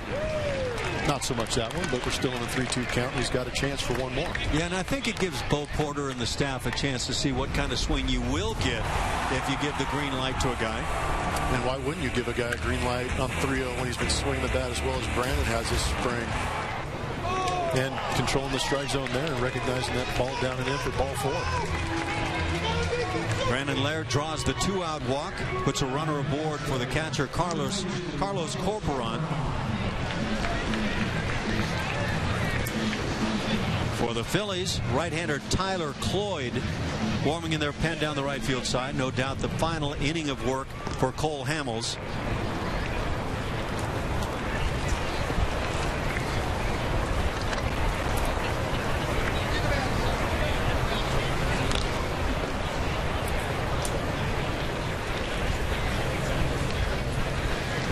Hamels may be feeling that he hasn't thrown as many pitches as he wanted to on the afternoon. Gets a toss over to first base.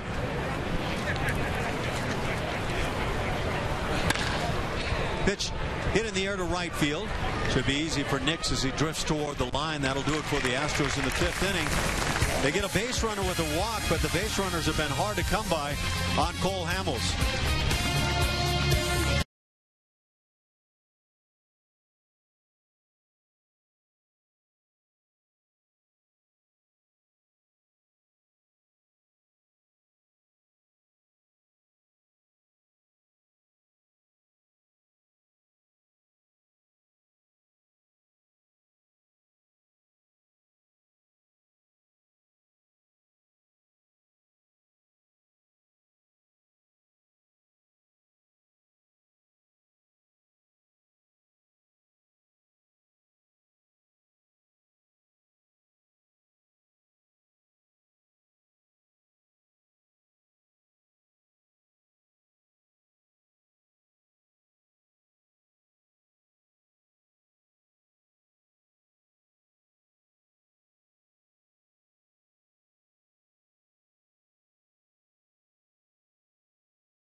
Welcome back, Kissimmee, Florida. 2-1, the Phillies on top of the Astros. We've played 5 innings. Start for the Astros today. Right-hander Brad Peacock, one of the youngsters, picked up from the Oakland A's in a trade, and he was good. Really did a nice job. Blowing the ball by guys. Some of the guys out of the bullpen, kind of those bubble guys over the course of the spring that have gone out and done a nice job. Yesterday, a lot of praise for Edgar Gonzalez. 7 innings on the spring, and he's pitched very well. That whip indicative of the fact that he's keeping runners off the bases. That's a good thing. They can't get on base. They can't score. We saw Paul Clemens a couple of days ago blow away the other side in the 9th inning and looked like a guy who could come in for an inning maybe and pick up some strikeouts. Yeah, I mean, there's going to be plenty of opportunities. Time for our call to the bullpen, presented by Gulfgate Dodge, Chrysler, Jeep, and of course Ram. For the Astros, go to the bullpen once again. And as we were busy with things there, see if we can find exactly who it is. Jared Cosart, yes, mentioned him while he was throwing in the pen, but that's been at least 5 minutes ago, so within that time frame where you can easily forget. Jared Cosart, one of the youngsters that the Astros hope can take advantage of this camp and take some big steps forward, maybe become a guy that can be ready for the big leagues this year. All part of what Bo Porter is looking at. It's all over the field for the Astros. There are spots to be made on this club, and he'll tell you, you keep asking Bo Porter about, well, what about this guy and that guy? Well, it's there for them. If they go out and play the way that we need them to play, they can make this team. Yeah, you pitch or play well enough, they'll create spots for you. On the course of the spring, Cosart, 6 innings of work. He's allowed 5 hits, 5 walks. I think the walks would be the one area that would cause the concern. And if he is a situational guy, I mean, he's obviously creating himself a good situation against right-handed hitters, seeing the discrepancy in the batting averages against. And sometimes, you know, if you get later into the game and the situation calls for it, and you got a big tough right-handed hitter up there. Be a good spot for him to come in and shut the door. Got some changes defensively for Houston as we embark upon this 6th inning. Jimmy Paredes is in right field. Brett Wallace at first base as we see the strikeout for Ryan Howard, the second time he has struck out on the afternoon as he heads back to the dugout 0 for 3. Jared Cosart, of course, we mentioned on the hill. And the catcher now for Cosart, Carlos Perez. So 4 changes defensively for the Astros.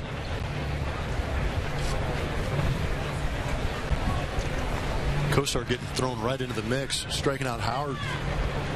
Now he's got to face up against Michael Young and Lance Nix, who drove one out of the ballpark on the day we didn't think it would be possible. Well, I had made the comment that if a guy hits a home run through that wind to right field today, he ought to be a lock, a guarantee. They ought to lock the contract in concrete that he makes the club this year and can never be sent down. And I guess for Lance Nix, he's locked in as a Philly. It's got to be a good feeling. Yes. Cosart just off the outside edge. You think he's aware of that? We can send him a memo later. Or maybe his family who's watching the broadcast can send him a text and let him know. That's got to be a given. 2 balls and a strike. Michael Young at the plate. He's had a single and a strikeout. He got caught looking in the 4th inning.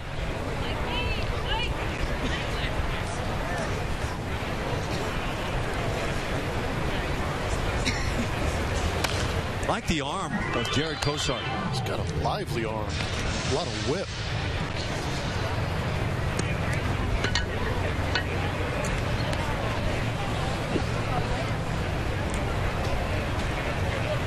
Doug Brocail taking it all in. Where you watch 30-plus ball games over the course of a spring, all the workouts, all the side work for the pitchers. You wonder, can you actually remember giving at bats and what a guy looks like in a game scenario? Well, this guy has done it many times. Michael Young just fights it off the hands, drills it inside the bag at first base, and down the line he's in with a double. As that throw came through at second base, looked like there might have been an opportunity for a play had everybody handled it well. I think there might have been. Paredes down there did a good job breaking towards the line. Played it, actually fell down and still got up in pretty good shape to make a good throw. It just snuck by Green. Yeah, the ball looked like it was heading through that area at second base, actually ahead of Michael Young. With 1 out, a runner at second, Lance Nix at the plate. He's the one that just destroyed the baseball. The natural took down the light tower in right field. Earned a permanent guaranteed contract on the Phillies with that swing. 2 for 2 on the day. Well, we did guarantee it, so I think somebody's going to have to come through.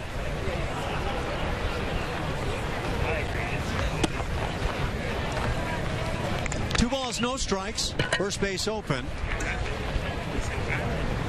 Left fielder Darren Ruff waits on deck.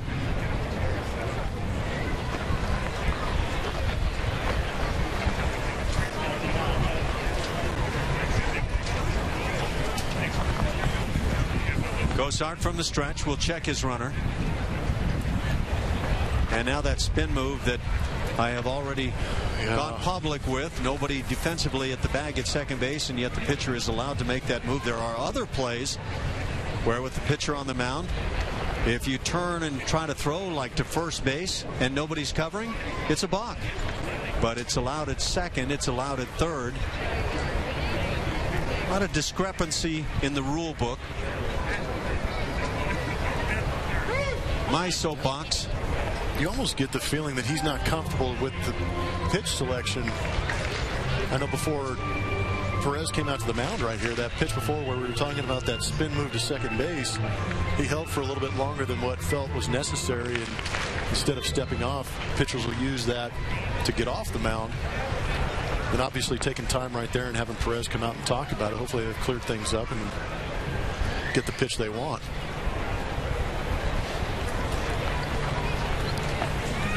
Fourth pitcher on the afternoon for the Astros. And now he falls behind 3-0. He's a big guy in terms of height. Certainly weighs more than that 180 presently. Just a youngster at 22. He's a Texas native. And as Jeff was talking about, a very good arm on the 3-0. A swing by Nix and a nice play at third base to get the out over at first, in the process holding Michael Young at second. So a 3-0 out induced by Jared Cosart. And if you're going to give somebody a swing, Lance Nix would be one of those somebodies for the Philadelphia Phillies. I'm sure Lance is a little frustrated with that one, but it was a great play by Martinez over there, playing the left-hander a little bit towards that 5.5, 6 hole that Tony Gwynn used to call it, and having to go back, reaching up and plant that foot, make a good strong throw to first base. The really good hitters seem to have numbers for the different holes out there. I don't know. Because they actually used them, I think. Is that the difference maker? Yeah, it could be. Good curveball in for a strike.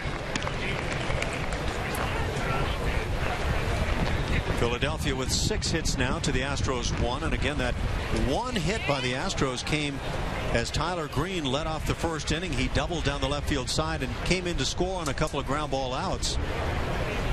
But that lead has gotten away. 2-1 Philadelphia.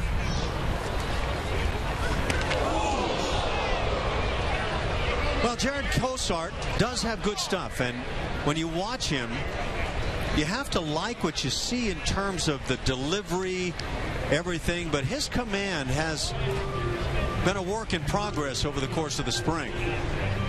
It's okay to be effectively wild, but when you start drilling guys and walking guys, it puts you in a tough spot. It looks like it's possibly squared up his elbow pretty good right there, and that's not a good feeling. You get on a bus, you go to get your work in, you're grinding out the heart of the spring, and then you have to take that.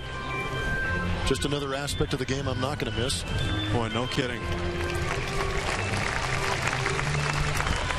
Well, Darren Ruff is done with his day, and you can't blame him. You can hear it, too. We hope that doesn't cause any damage, just a big bruise that you've got to work through. But those elbows are delicate places to be taking a fastball off of.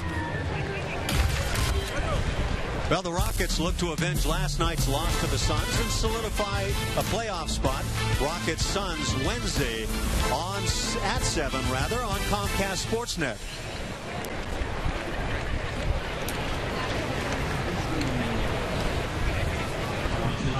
Runners at first and second, and now the catcher Eric Kratz at the plate.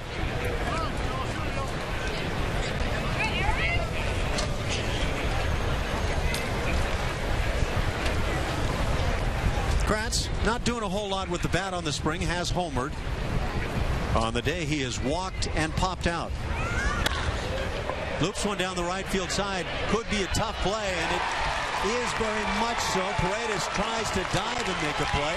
As the ball gets by, 2 runs will score, and it'll be a 3-bagger for Eric Kratz. So the Phillies on this very tough day, at least it would seem to be offensively, have now put 4 runs on the board, lead it 4-1, and a big 2-out hit by Eric Kratz, the catcher.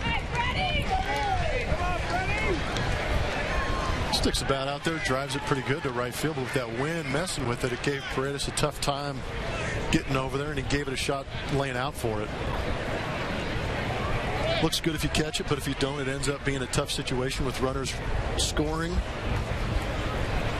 And you still got a runner at third base with 2 outs. It brings up the 9-hitter, the shortstop, Freddie Galvis. He takes just outside. So let me ask you, we had Chris Carter a couple of days ago laying back on some balls that dropped in front.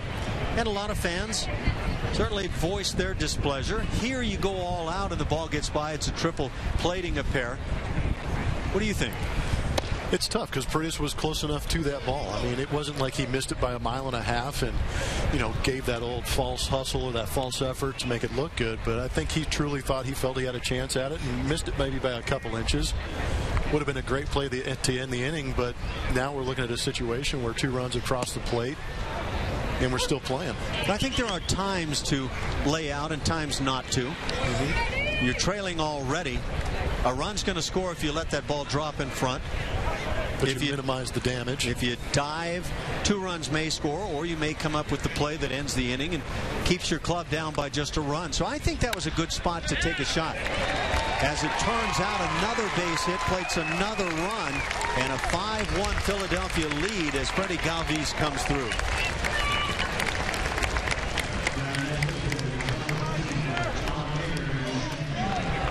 Sometimes not how hard, but where you hit them. Location is everything.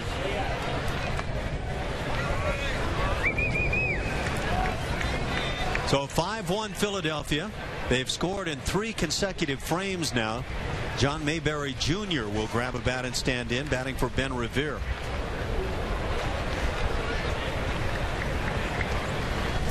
The son of one of the game's big first basemen for many years, John Mayberry Jr. takes a strike.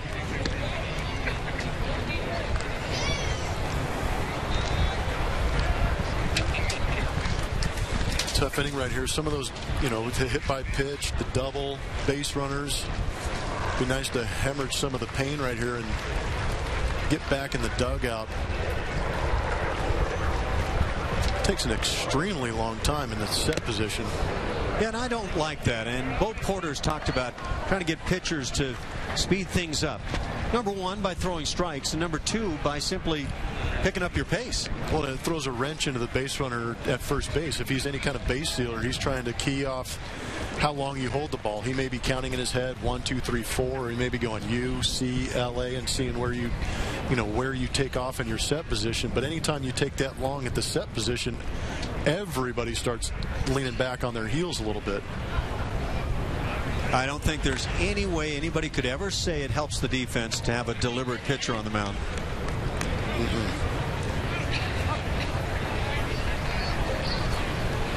And it's easier to time if you take more time. If you're quick to set, quick to the plate, the reaction time of the base runner at first base it's a little mess with him a little bit. It's harder for him to react. But if you take longer, he can anticipate the movement. He can't anticipate it if you're moving a little bit quicker. I don't want to take anything away from throws to first base and everything that goes with trying to shut down the running game. That throw just induces the runner to going back to the bag, standing. He turns his back to the pitcher, and it just kind of goes on and on. For me, where the running game gets shut down is when you have a pitcher that's quick to the plate. Once he comes set, can he deliver the ball quickly? And you leave a coach over there with that stopwatch in his hand, and he says the time to the plate is, and it's well under the number you need to see, and the running game stops.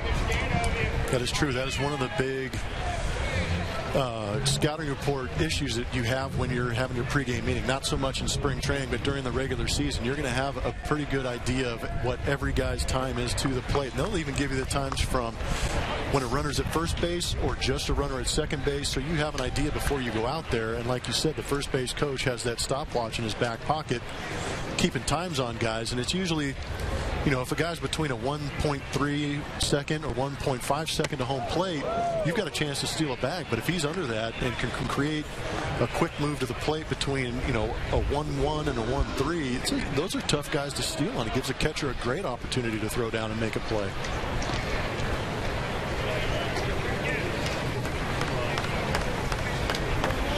I needed a 1.9 to give me a shot to get down there.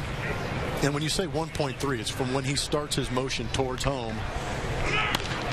I needed a 1.9 for the coach to just look at me and laugh and say, don't even think about it. I love looking at him just going, why, are you going to give it to me? Or there was always a sign to, hey, can I run right now? And I'd love giving that one back to the managers. They kind of got a chuckle out of that too. But a 1.3, if a pitcher's a 1.3 to his release, catchers are normally standard 2.0 seconds down to second base. That's from catch to catch. Yeah. So in that 3-3 to 3-5, it's going to be a close play. Ground ball to third. And interesting by Ruiz, or Galvis right there, holding his ground with 2 outs.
We're back for the bottom of the 6th inning. The Phillies have taken a commanding 5-1 lead in the Wind here in Kissimmee, Florida. Say, don't miss your chance to purchase 2013 Astros regular season tickets. Tickets for individual games, including opening night, are on sale right now. For information on all of the biggest games or to get your tickets now, call 1-877-9-ASTROS or visit astros.com.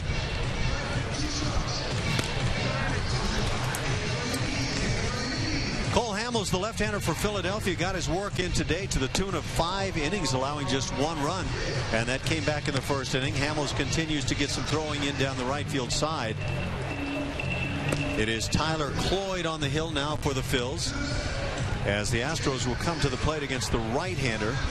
They'll send the 9, 1, and 2 spots to the plate. Jose Martinez leads it off. He is today's starting third baseman. This is where we make our move. Get in that bullpen. Start getting some new blood out there. Love that positive approach. Gotta have it. Hamels still down there carving up guys in the bullpen.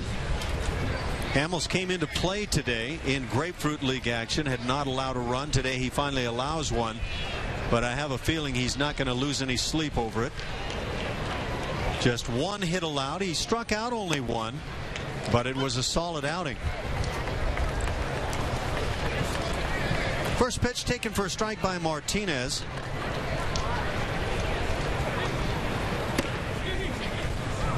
Martinez has had a very nice spring. One of the guys that swung it well consistently for the Astros.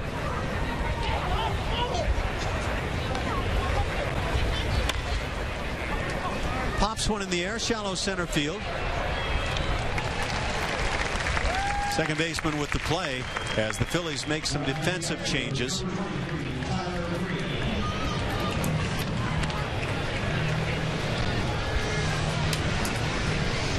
Tyler Green owns the only hit for the Astros this afternoon, a leadoff double.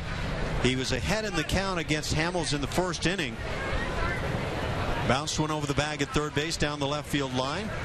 Picked up the double. Jose Altuve grounded one back behind him that the shortstop made the play on, but still behind enough that Green was able to move into third base with 1 out. Chris Carter didn't hit it sharply, but grounded out to second base on a hop. And 2 outs in, the Astros held a 1-0 lead. Phillies have just carved away since. Get to know Tyler Green a little bit. Picked him up from the Cardinals. He's got 5 seasons in. Numbers have improved over the last couple years. Obviously, moving into Houston is going to be a benefit for him being a right-handed hitter. It would be nice to have him catch a little bit of fire here. Catch on at shortstop. He could be a good asset in that ballpark. Yeah, the numbers are a little bit better with Houston than with St. Louis. You see the OPS and the batting average jumping up a little bit with fewer at-bats. I may have jinxed him on that one and talked him into that check swing, unfortunately, but Tyler's a good ball player. You've got to learn to stay off the guys. Not too much positive. Give him a chance. Tyler Green down on strike, second out here in the inning. Just the second strikeout on the afternoon of an Astros hitter.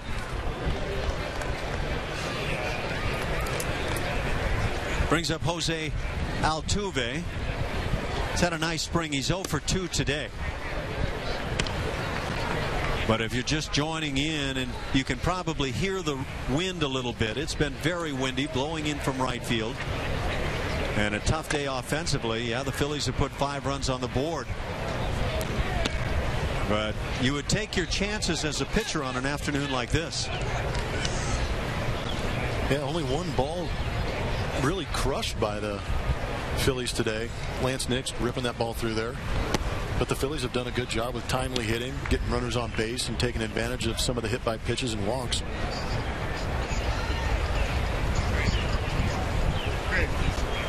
The 2-1 pitch, Altuve hit sharply on the ground, but a nice play at second base, and the spin and throw to get him. Now that'll do it for the Astros. A 1-2-3-6th inning, a strikeout, a very nice defensive play by Hernandez. And we go to the 7th with the Phils leading it 5-1.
5-1 Philadelphia. We go to the 7th inning.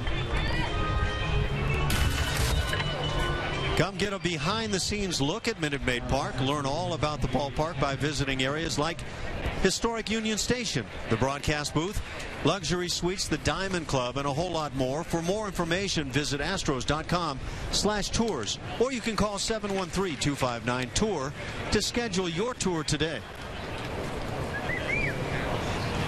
Jeff Blum has just been touring the facilities here at the ballpark. Thank you, Alan. It's all about information.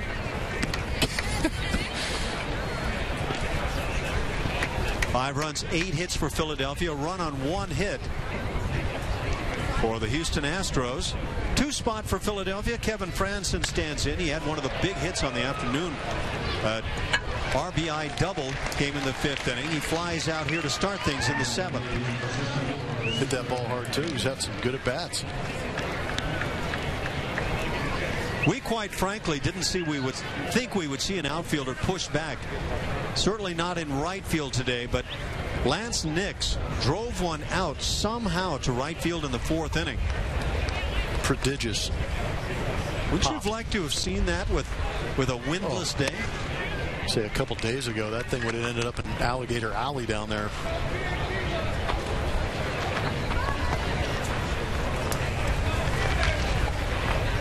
Absolutely amazing shot.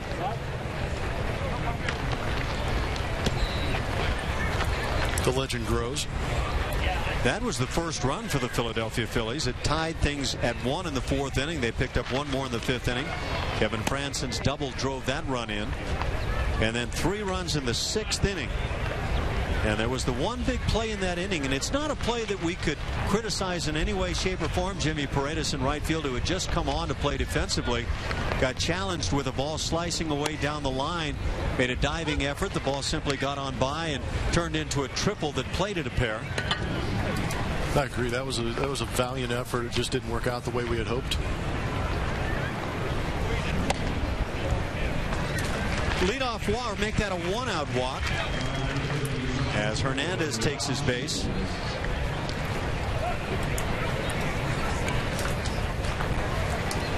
Hernandez came on for Chase Utley. I got you. Got Jeff Blum backing me up here in the booth, but he's making most of the plays, not all of them. This wind has come right in the windows of the booth all day.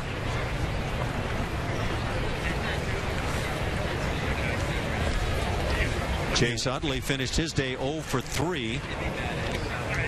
This is the Ryan Howard spot. Josh Fields stands in. Pitch in the dirt. Yeah, not sure if he caught the splits on that, but I think he's thrown 34 pitches now, 17 apiece, balls and strikes. Probably not what you're looking for, to 50-50 split on ball to strike ratio. No, it hasn't been good. I really think that bottom line for Jared Cosart, that is the one area that is still lacking, that command of the strike zone. His stuff looks big league right now. I agree. Just harnessing some of that nastiness is an issue. But he's got a pretty violent motion towards home plate. You don't know if that ever has anything to do with it, or if he has to tone that down. But you definitely don't want to take away from his ability that he has and the stuff that he has already at the age of 22.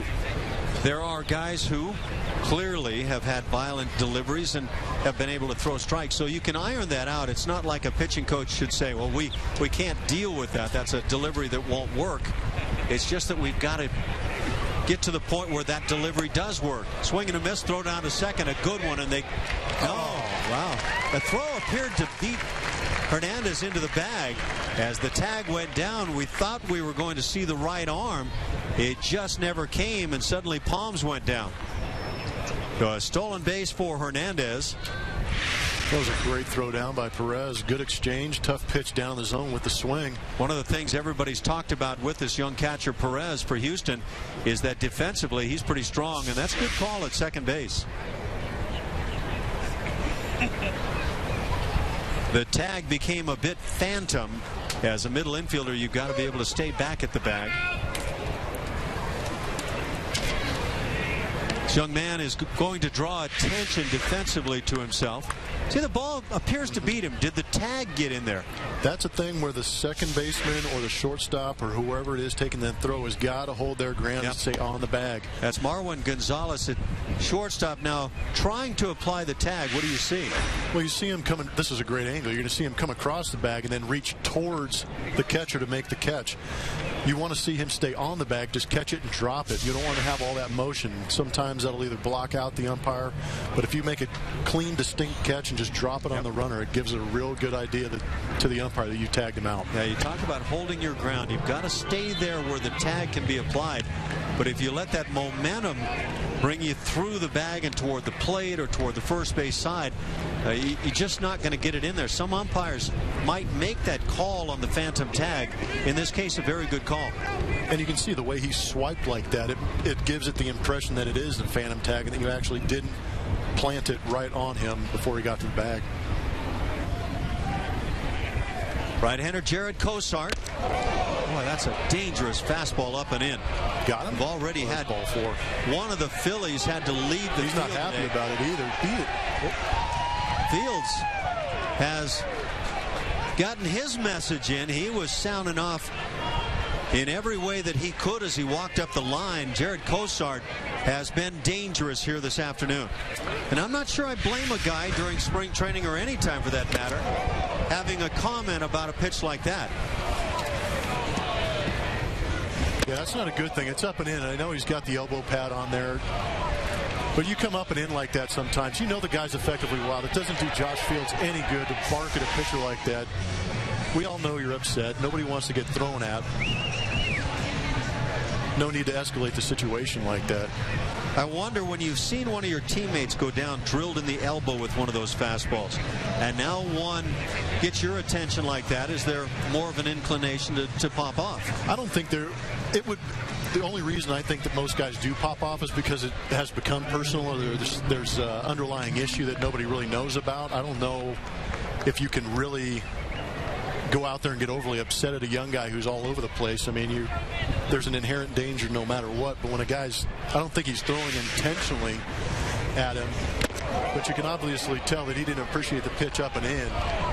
Right now the conversation begins. It's more of a monologue at that point, but Fields obviously hopes he made his point. Yeah, that's tough because you don't know what history might be there. Sometimes it's not even player to player, but team to team.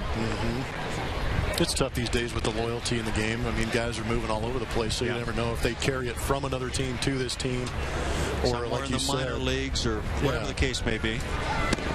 There's another fastball that gets away up and in. Unieski Betancourt at the plate. His first plate appearance on the day, Michael Young, was 2 for 3 as he departed.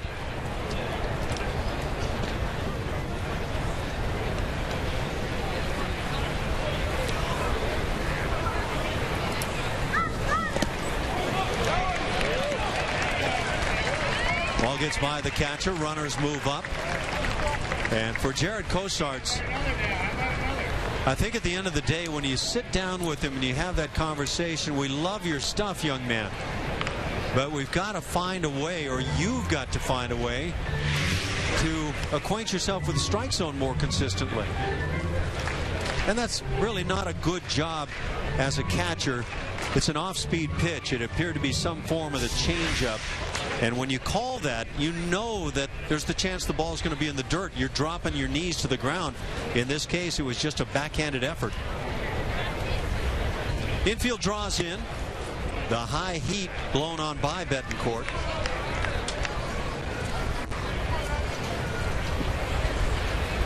Yeah, getting back to Josh Fields, I just don't feel that it warranted that much ire or reaction on a pitch like that. You know, Cosart's been all over the place. He's already hit one guy pretty firmly, and I don't think it was intentional. But this guy's, Cosart's obviously having issues, like Ash said, finding a ball to get into the strike zone. So I think it might have been a little too much reaction for a spring training game to go out and yell at a kid like that. Would you ever think, as you watch that maybe that's a young player in Fields trying to impress his teammates and his staff? It could be. I mean, we've all got egos out there, and you throw up and in, some guys are going to take it a lot more personal than others.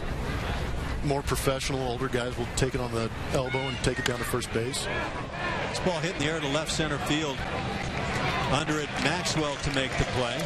Tagging from third and scoring is Hernandez. And now a 6-1 Philadelphia lead.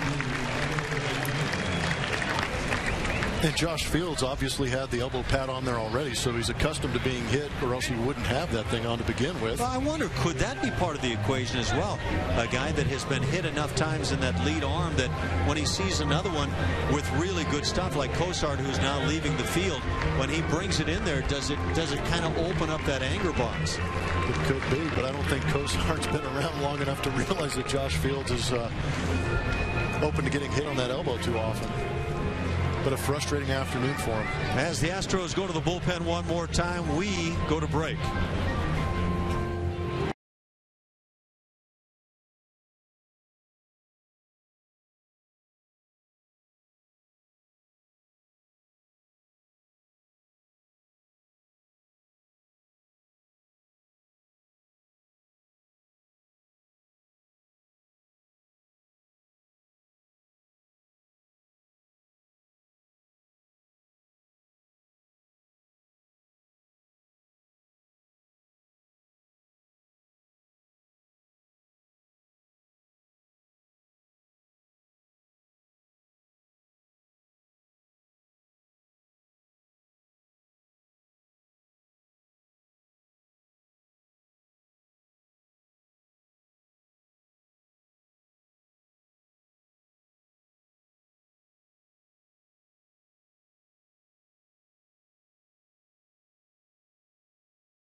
Back for the 7th inning, 6-1 Philadelphia.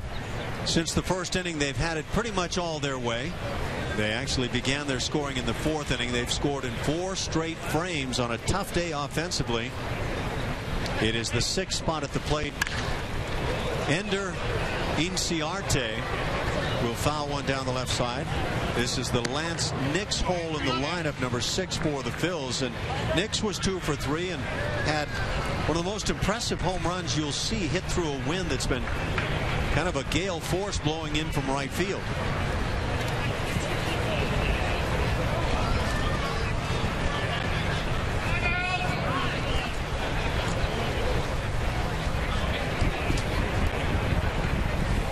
Ball got loose in the bullpen. That's the joy of having the bullpens on the field right there. You've got to be that guy standing on the mound as the ball's rolling around in the corner. You got to go timeout. He played a lot of third base, and of course not a whole lot on a field where you've got a mound down the line, but that's got to make life awfully rough for a corner infielder. Comes into play a lot more than you think it would. Chasing foul balls down there. Got bullpen guys scattering. Big mound to deal with running around.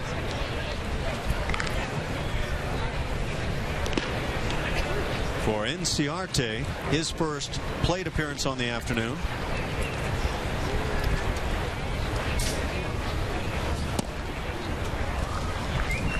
A ball and 2 strikes. It's tough to see a kid like Cosart get roughed up like that, you know, throwing pitches out of the zone, but he's got to be comfortable in the fact that he knows he's got the stuff to be here. It's just a matter of harnessing it and finding that arm slot that he can be consistent with. This right-hander is Hector Ambriz.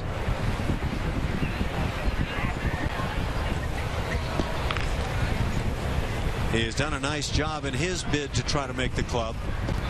And you talk about the bullpen, and there are so many spots that are open and ready to be made on this club. This should do it to end the inning for the Philadelphia Phillies. So Hector Ambriz comes in, gets that final out. The Phillies put another on the board and lead it 6-1.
Welcome back to Astros baseball, only on Comcast Sportsnet in the bottom of the 7th inning. Right now, the Phillies lead the Astros by a score of 6-1. Now, one of the non-roster invitees to survive the first cuts is outfielder Rick Ankiel. He's had a pretty good spring, batting .421, showing off some power. Everyone knows he has a cannon for an arm. So I decided to ask him if he feels he's done enough to not only make this roster, but be a starter in the outfield for the Astros. He told me that if the team were to be picked today, he feels that he's done enough to maybe be on the team and be a starter. But he also said that it's still early, that he still has things to do, and he's just going to continue to do what he does and see how things play out. Now, let's send it back up to the booth where I see a couple guys who used to have cannons for arms as well when they played. Alan and Jeff, back up to you guys. You're going to have a tough time as a scout, Marius. That's all I've got to say. Are you kidding me? He's spot on right now. Well, he's 50% right. We'll let the fans guess which way that might go. Day to day. Rick Ankiel has done a nice job over the course of the spring, and you have to feel as a veteran, if they brought me in to be a veteran presence and I've played well, maybe I should make this ball club. Yeah, he brings a lot to the table. You know, defensively, he's a threat with his arm out there. Offensively, he's shown that he's done a good job of getting on base and still has the ability to drive the ball out of the ballpark and steal some bases when you need it. I want to tell you, he can throw with the best of them from right field. Yeah, it's fun to watch when a guy has a good arm like that. It really comes into play. Chris Carter stands in. Carter with an 0-2 count. 0 for 2 on the day. He's driven in the only Houston run that came with a ground out back in the first inning. He's also struck out. Hit 16 bombs a year ago with the Oakland A's.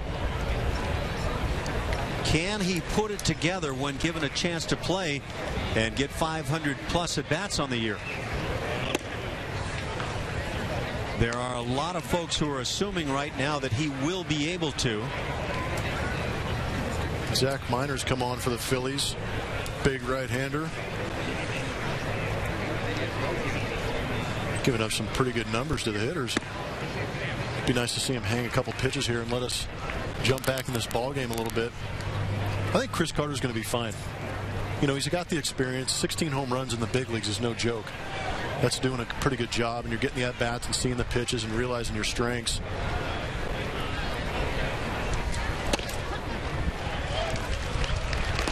Carter caught looking, so down on strikes for the second time on his 0 for 3 afternoon. He will strike out a bunch. I think that is maybe a foregone conclusion, but there is certainly hope that he might be able to hit 30 to 40 home runs. I think cautious comments have been made by anybody with the ball club, but some behind the scenes will say this guy's got a chance to hit a whole lot of home runs, especially at Minute Maid Park. It brings up Justin Maxwell. Maxwell 0 for 3 twice, or make that 0 for 2 twice, has grounded out.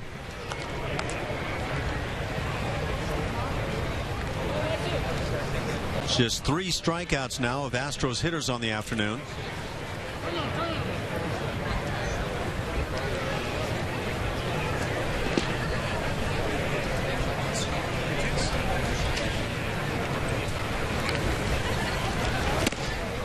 Maxwell with a big swing, comes up empty. Zach Minor wearing number 60 on his back.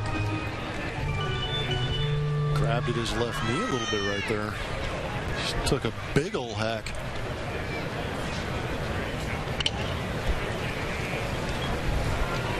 Maxwell, such a good-looking athlete. And he looks like a guy that could be something special. He also strikes out a good deal. If you take a look at last year's numbers, that was a good curveball from Minor. I think it's a part of being young, too. I mean, you're going to be overly aggressive at the plate because you've got something to prove, and you're going to end up facing a lot of guys that you haven't seen at this level, who've been around for a little bit longer. And the pitchers are better. These guys are good. You can't take anything away from those guys on the mound. They're here for a reason. 2 to 3, above average pitches.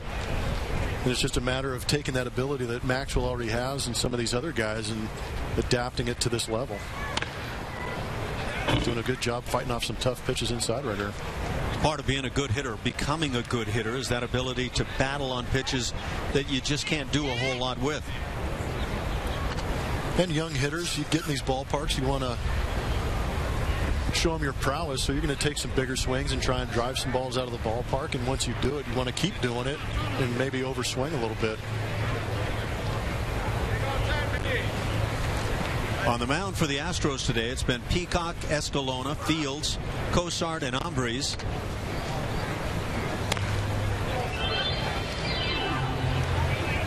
Maxwell continues to battle.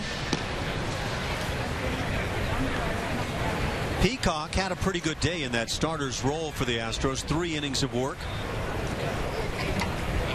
Allowed a couple of hits. No runs against Brad. Did walk a man and a couple of strikeouts. But then the bullpen has had their struggles between Escalona, Fields, and Cosart. Ambriz has come on and gotten the one man that he has faced.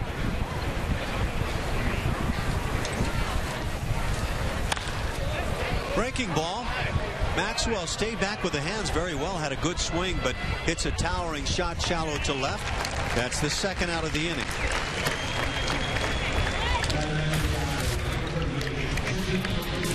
Sports Talk Live with Kevin Eschenfelder wrangles up some noteworthy sports guests that have plenty of buzzworthy opinions and play-by-play analysis. You never know who'll stop by on Sports Talk Live. That's weekdays at 5.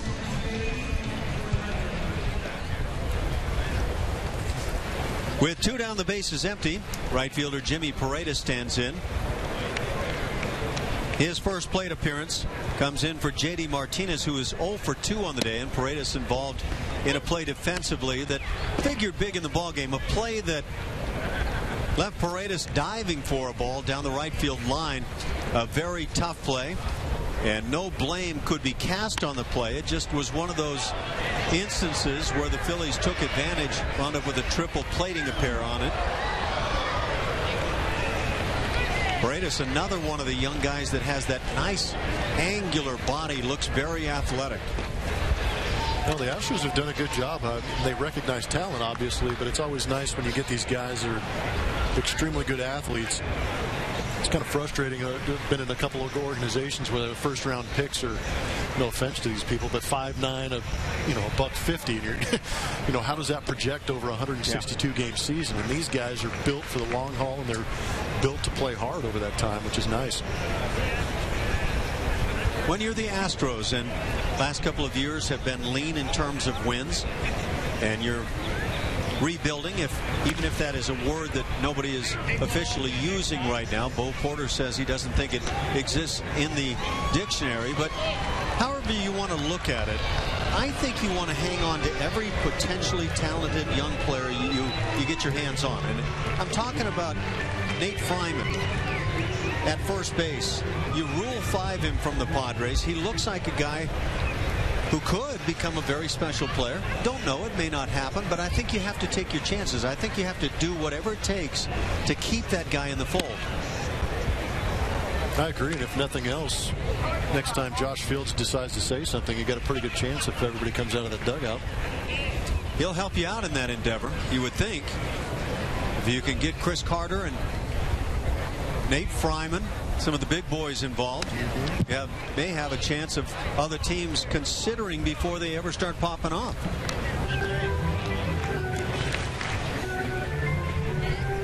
But as you're building toward the future, you've got to have some guys who have potential for big things in the future along with you. And like you said, in the really, recent past, in the last couple of years, the Astros have been ranked towards the bottom. In the last two years alone that Jeff Linnell has been up there pulling some strings and making some moves, he's done a great job of accumulating a lot of young talent that's getting noticed. These aren't just questionable guys that are throw-in picks. He's going out and getting these guys with purpose, and people are starting to recognize. You see a couple of scouts noticing that some of these young players in the next 3 to 5 years are going to be something exceptional. Good at bat right there. Worked himself into a walk. 2-out walk picked up by Paredes. Fernando Martinez will stand in. He comes in the Nate Fryman spot in the order. Fryman was the DH today, went 0 for 2, flied to center field, and grounded out to first.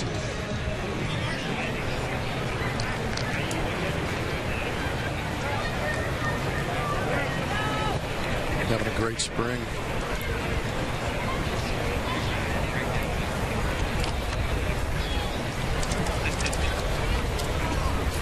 Martinez, a left-handed hitter, out in front on the off-speed delivery. It's all right. Now you're loose. See him stretch it out a little bit. Big swing on that first one. Sometimes get the cobwebs out from sitting on the bench for a little bit.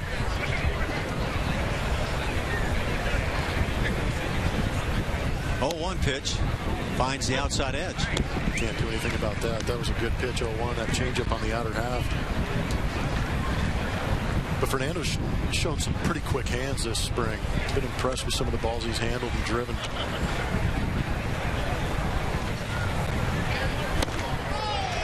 Down on strikes, and that'll do it for Houston in the 7th inning. A couple of strikeouts. They leave a man. We go to the 8th. 6-1 Phils.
We're back with the Phillies leading at 6-1 as we go to the 8th inning. They picked up 3 of their runs in the 6th inning. Michael Young got it started with a double down the right field side. That inside out stroke, he does it so consistently.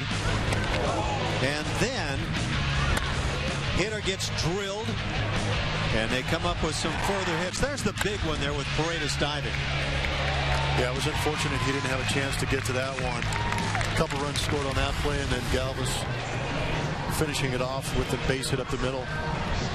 Eric Kratz with that triple that got by Jimmy Paredes down the right field side. That plated a pair. Freddie Galvis followed with a base hit driving in a run.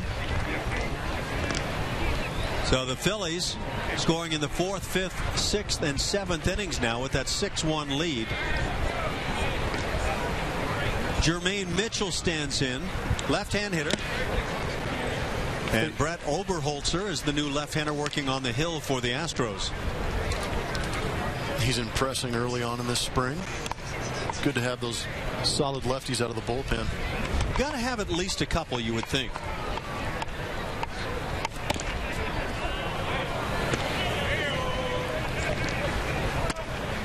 Wesley Wright's got to have one of those spots out of the bullpen. He's the one that was factored in as making this club coming in.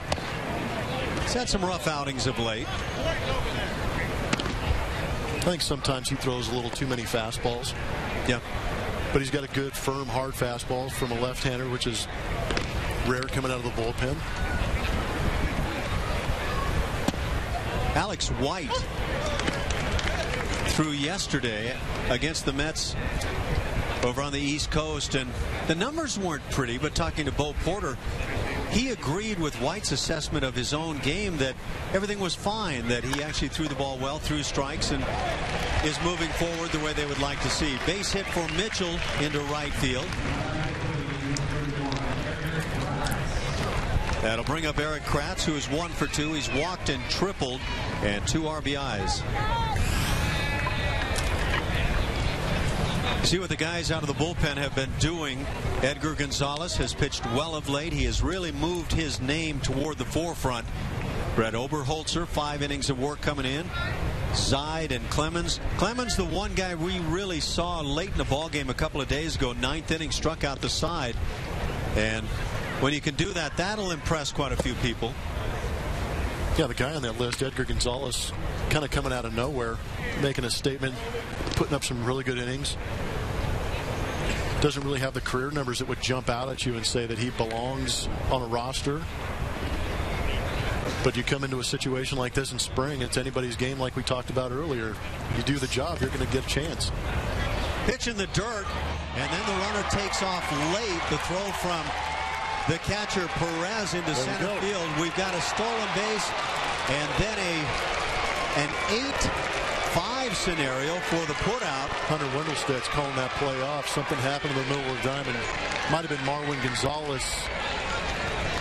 Kind of stumbled over the bag as the runner slid into second base and getting up and trying to make an effort to get to third base. Found Marwin Gonzalez in his way, and Hunter Wendelstedt took it upon himself to make the interference call and give him third base. Well, Porter wants to understand what's being called here so that they can work on things when the time comes. Yeah, it's a tough look. You watch the second baseman coming over to cover. See the delay there, not going on the pitch. And at that point, he's not even in the baseline. Yeah. You can't call that if he's not in the baseline. You see that play, Marwin Gonzalez, things got a little out of control. He was trying to knock the throw down, but went past the bag towards the shortstop position. And the runner gets up and takes a wide turn completely out of the baseline. I don't agree with this call right here. Do the umpires always get it right? Absolutely not.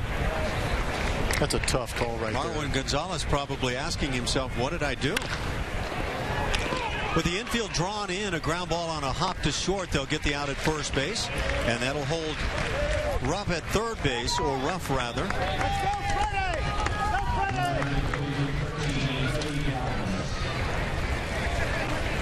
That's the first out here in the inning. We're in the 8th, 6-1 Philadelphia. So the Astros get a chance to work with the infield in. They'll do it again here now as 9-hitter Freddie Galvi stands in.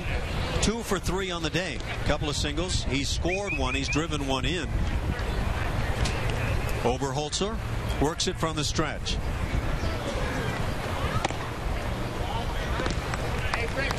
You know, that's another test that these kids are going to be consistently put in under throughout the course of the season. I know it's spring and you got to be able to adapt, but mentally for some of these kids who haven't been put in some of these situations, late in games, runners in scoring position, bad calls. I mean, these are all things that you learn to overcome and deal with.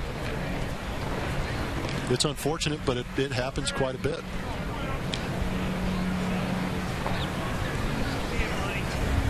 Even the outfield rather kind of drawn in with that wind blowing in. Ball chopped right off the end of the bat. Not a bad idea. The wind has been unenjoyable all day long. Be able to cut that run off at the plate. Galvis probably not known for his power.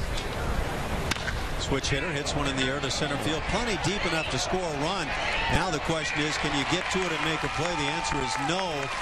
And another run-producing hit for the Phillies. Their 10th hit of the afternoon. Freddie Galvis has 3 of them as he stands at second base with an RBI double. And I am going to stop talking about what I know about baseball. Well, Freddie Galvis goes down and gets this pitch right here. Somehow gets a barrel on it and drives it over the center fielder's head. I know of no other game that I would say can be as difficult to analyze if you try to predict what's coming in baseball. See the outfielders drawn in, and at that point you're just simply beat in center field. Robbie Grossman, who is a very good defensive player, can't get back to make that play. But again, it goes back to the sabermetrics and all the tendencies and all the charts that are kept over the years on these guys, and you try and form those into your best guess, and sometimes it backfires. And a lot of times that's all it is, an educated guess. Ground ball hit to short. That'll keep the runner at second base as Galvis goes back to the bag. John Mayberry thrown out. He is 0 for 2 on the day. That's the second out of the inning.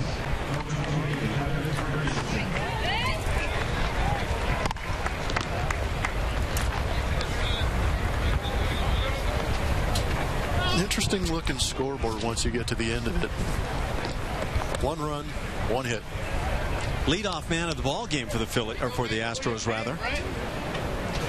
Tyler Green, the only hit. And other than that, a couple of walks. That's it.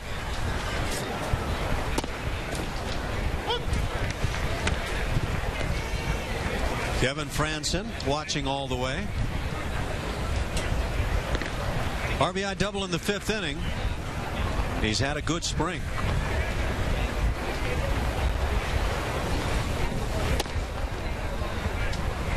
Kevin was supposed to be the everyday second baseman, I think, in San Francisco 6 or 7 years ago. A couple of injuries, couple of releases, moved around to a couple different teams, but has found a home here in Philadelphia, doing a great job coming off the bench and filling in for some of those guys in the infield when necessary. You know, I think a lot of fans think that only happens to their own ball club. There's a high touting of a player that comes up from the minor leagues. He's going to be this for some period of time to come. It doesn't pan out, but it happens everywhere. 2-1 pitch down and away.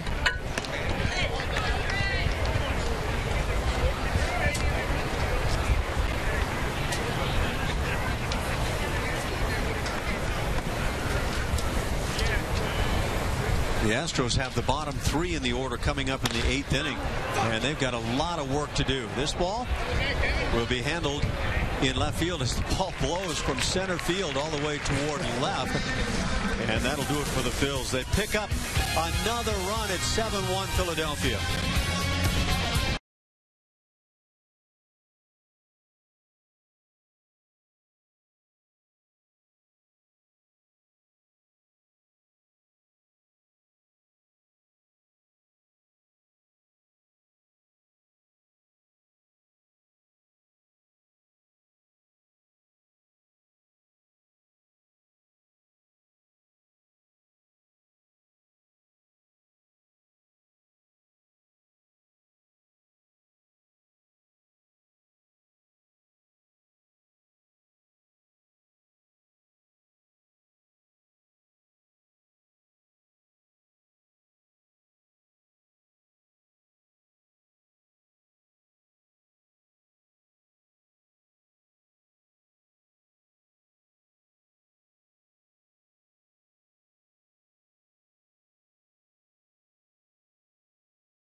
Phillies have had it their way since the 4th inning after the Astros jumped on top with a first inning run. It's 7-1 Phils on top, and you can see in the hits column the Astros have been rather chilly today on this sunny day, this very windy day. 1 hit that picked up by Tyler Green leading off the first inning, a double over the bag at third before the inning was over. A couple of ground ball outs produced the first run of the game, and it looked like the Astros had set themselves up well on a day where the wind was just howling in from right field. It figured runs would be hard to come by, but the Phillies have put 7 on the board and lead handily now here in the bottom of the 8th inning. 7-8-9 coming up for Houston. Astros fans have had to sit back a bit. Jeremy Horst hits the hill.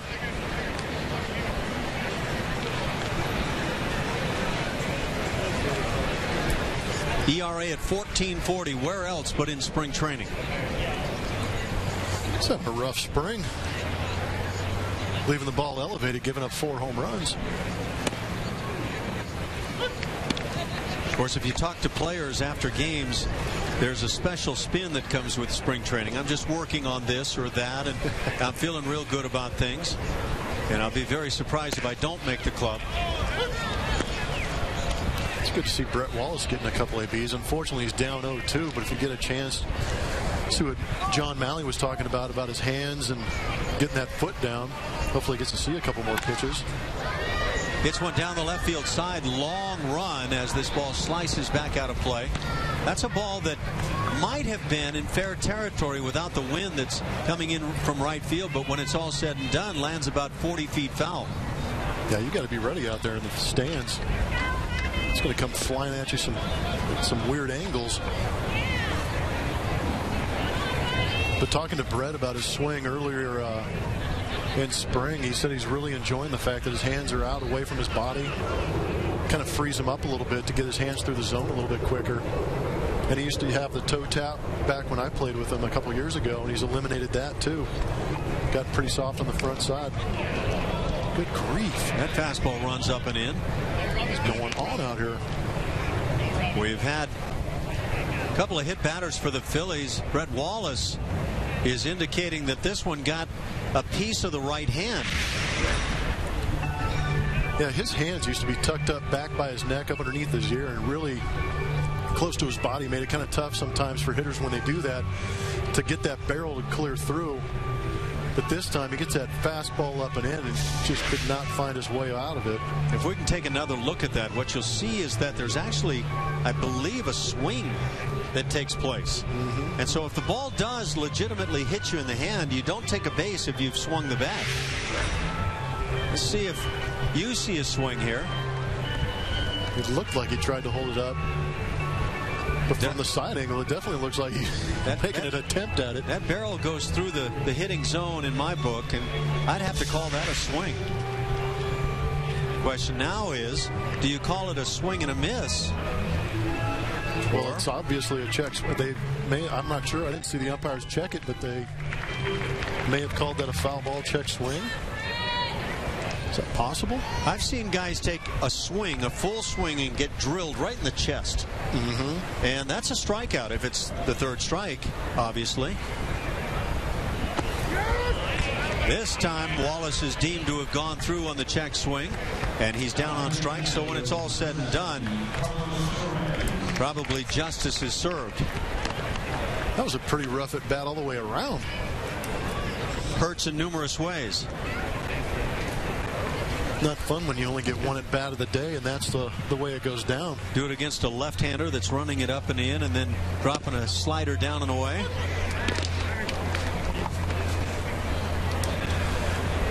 And you notice the way he's holding the bat right there in some of the close-ups that we had earlier too. He goes with that pinky off the knob a little bit.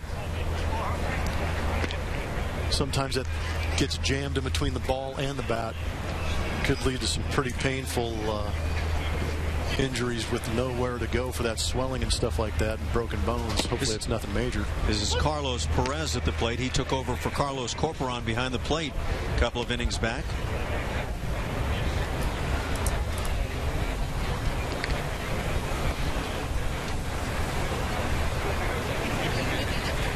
First plate appearance for Perez here on the afternoon. Has a good strong throwing arm. Got charged with an error. I don't know. Do you get charged with an error when there's an interference on the play? Yeah. I mean, he was going to try and advance, hit that ball well. Ball was hit on the barrel, but the wind is beating it up even more. As the center fielder Mayberry able to get over and make the catch. 2 outs here in the inning. They follow the Astros this spring and all season long with MLB.com and at bat. For your iPhone, iPad, iPod Touch, and Android devices, At Bat delivers spring training wherever you happen to be. It brings the score, stats, searchable video, live audio, and a whole lot more. Text At Bat to 31826 or visit Astros.com for your details.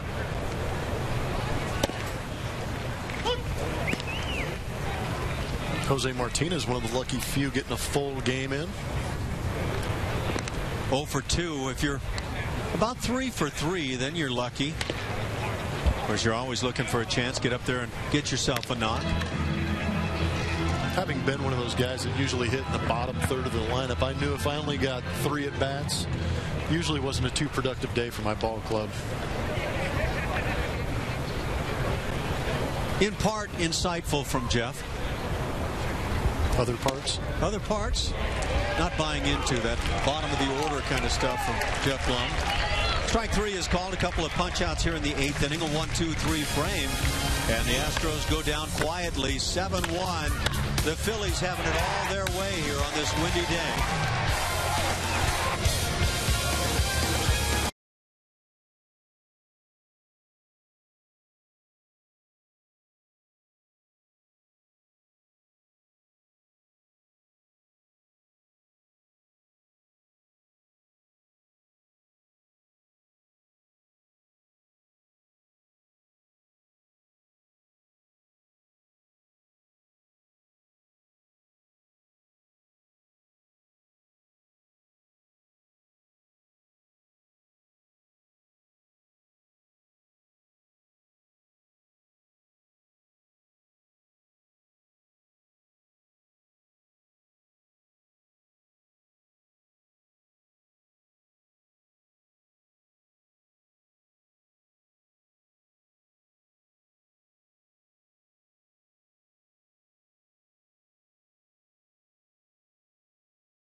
It's been all Phillies here this afternoon, certainly since the first inning after the Astros took the 1-0 lead. Do you agree? You make the call. Is that strike three? It's up and in. That's a ball. You watch from the side angle. It's crossing right by the logo, by the H. Anything by the H cannot be a strike. I know that they always say the standard or whatever the rule book says, you know, armpits to knees and whatever, but yeah, even at this level, that might be just a hair too high. Jose Martinez certainly didn't think it was a strike, but it ended the 8th inning. We go to the 9th. As Cesar Hernandez fouls one down the right side. Somehow, with all this wind blowing in from right field today, the Phillies have put 10 hits on the board, 7 runs to go with them. And almost unbelievably, a home run today by Lance Nix to right field of all places. Yeah, we don't want to downplay that. That ball was annihilated. Jeff and I were kind of joking together before the game today as the wind was howling in from right, and we made the comment that if somebody should shoot one out of the ballpark to right field, there should be a guaranteed contract clause that comes into play, allowing that player to stay with the big league club, not only coming out of spring training, but for the entire season. I think Lance Nix is absolutely safe for his year. And I'm surprised we haven't cut into coverage for that press conference of Lance Nix agreeing and signing that contract. Well, I saw something on the net about that.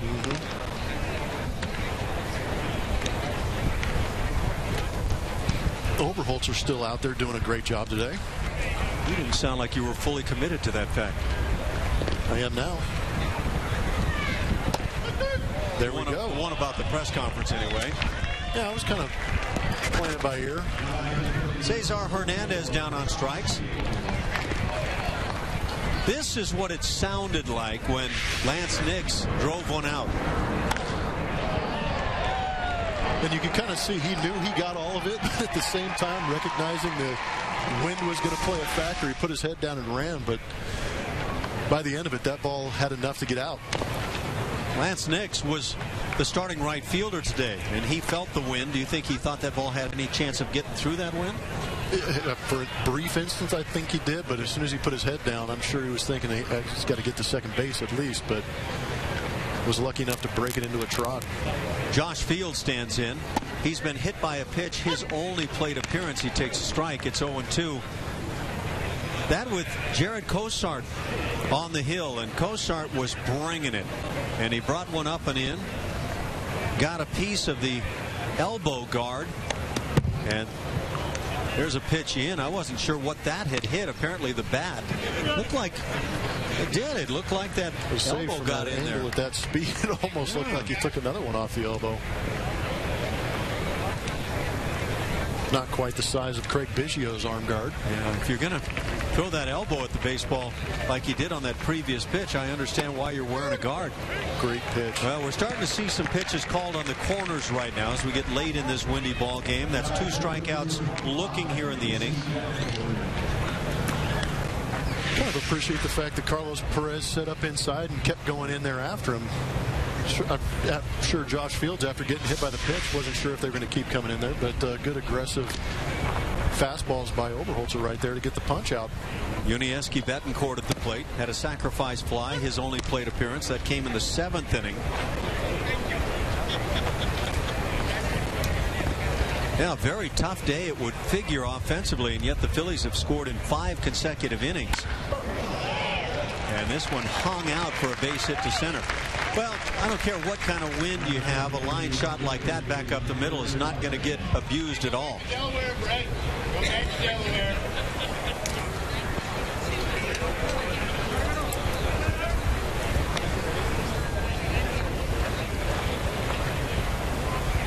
It's going to bring up Ender Inciante.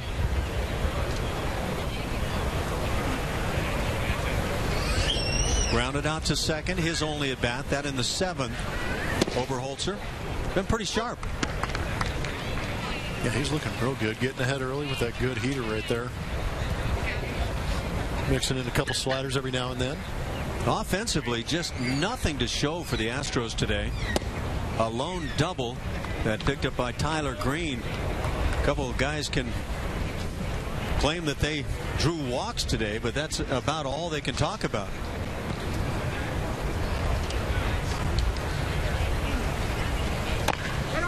High chopper handled at first base. Wallace goes to the bag. That'll do it for the Phils in the 9th inning. So we played 8.5, and the Astros need to get the bats heated up.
Seven to 1. Astros need to heat it up right here.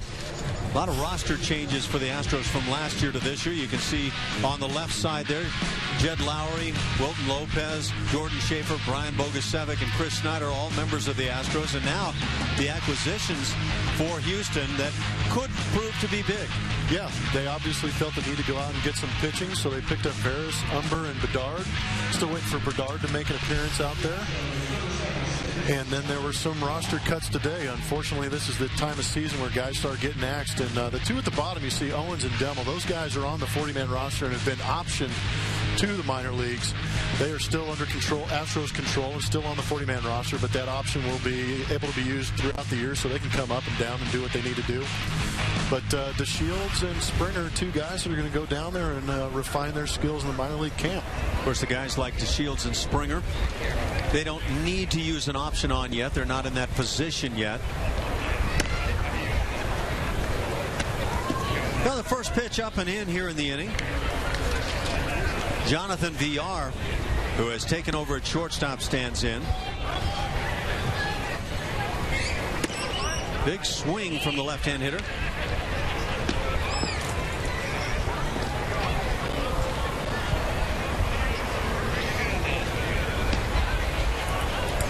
Just one Houston hit. It has been that rough here this afternoon. Swinging a foul tip. Counted a ball and 2 strikes. Justin DeFreitas is the new right-hander working for Philadelphia. And really nothing that could be considered an almost hit. I mean, a lot of guys have just ground balls here, fly balls there, no bullets, no great plays on the Phillies' part, just good, clean, nice, easy defense. Cole Hamels, classy left-hander, started for the Phils, and the first man he faced was Tyler Green. He fell behind, and Green took advantage, got the barrel 2-1, bounced it over third base and down the line, and that the only hit on the afternoon. You see that too often, a leadoff double and nothing since.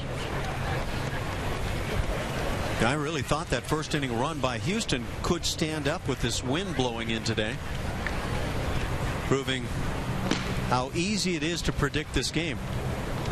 I'm proving that each and every inning. I think we've both been all over it today. Full count on VR. Yeah, with the cuts today in camp, it is that time. In fact, it's kind of beyond that time with the World Baseball Classic going on. Things have extended a bit, and I think it was time to see some guys move on and thin the camp out a little bit. VR doesn't like the call. He's down on strikes. We've seen a lot more strikeouts here in the last couple of innings. It's actually a pretty good pitch. It may be a little down in the zone, but of course crossing that nape of the knee, it's one of those things you see during the game.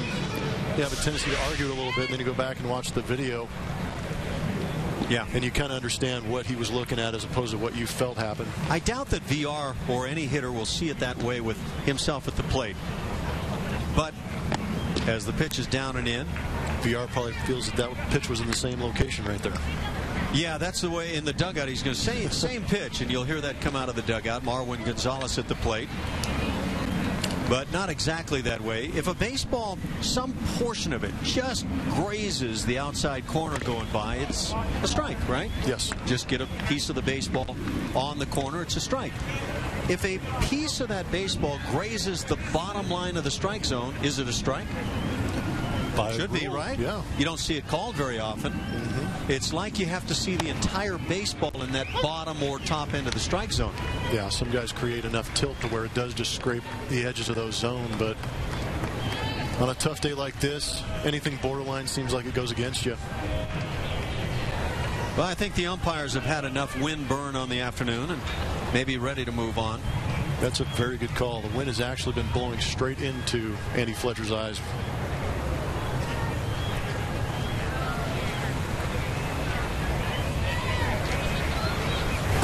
Marwin, same pitch. Why? Maybe it's personal. Sitting where I'm sitting, I would have had my right hand in the air rather.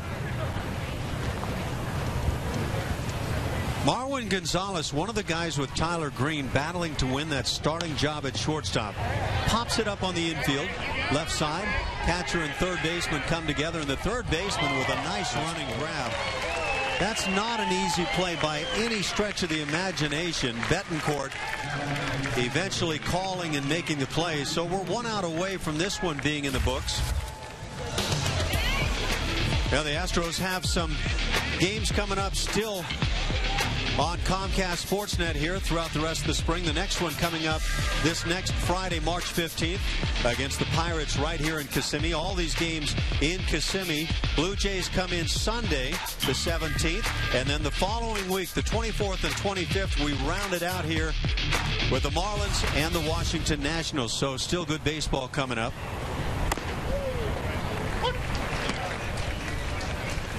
Robbie Grossman gets his first plate appearance on the afternoon.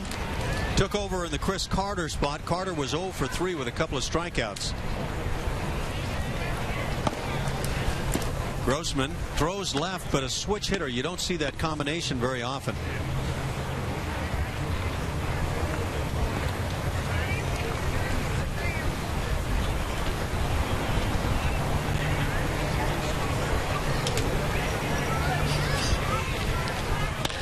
Pitch is grounded to second. This should do it. Handled at second by Hernandez. He flips on to first in a 1-2-3 ninth inning. So the Astros wind up with just one hit on this blustery afternoon. And they pick up that first inning run. So 10-1, make that 7-1. The Phils win it on this afternoon.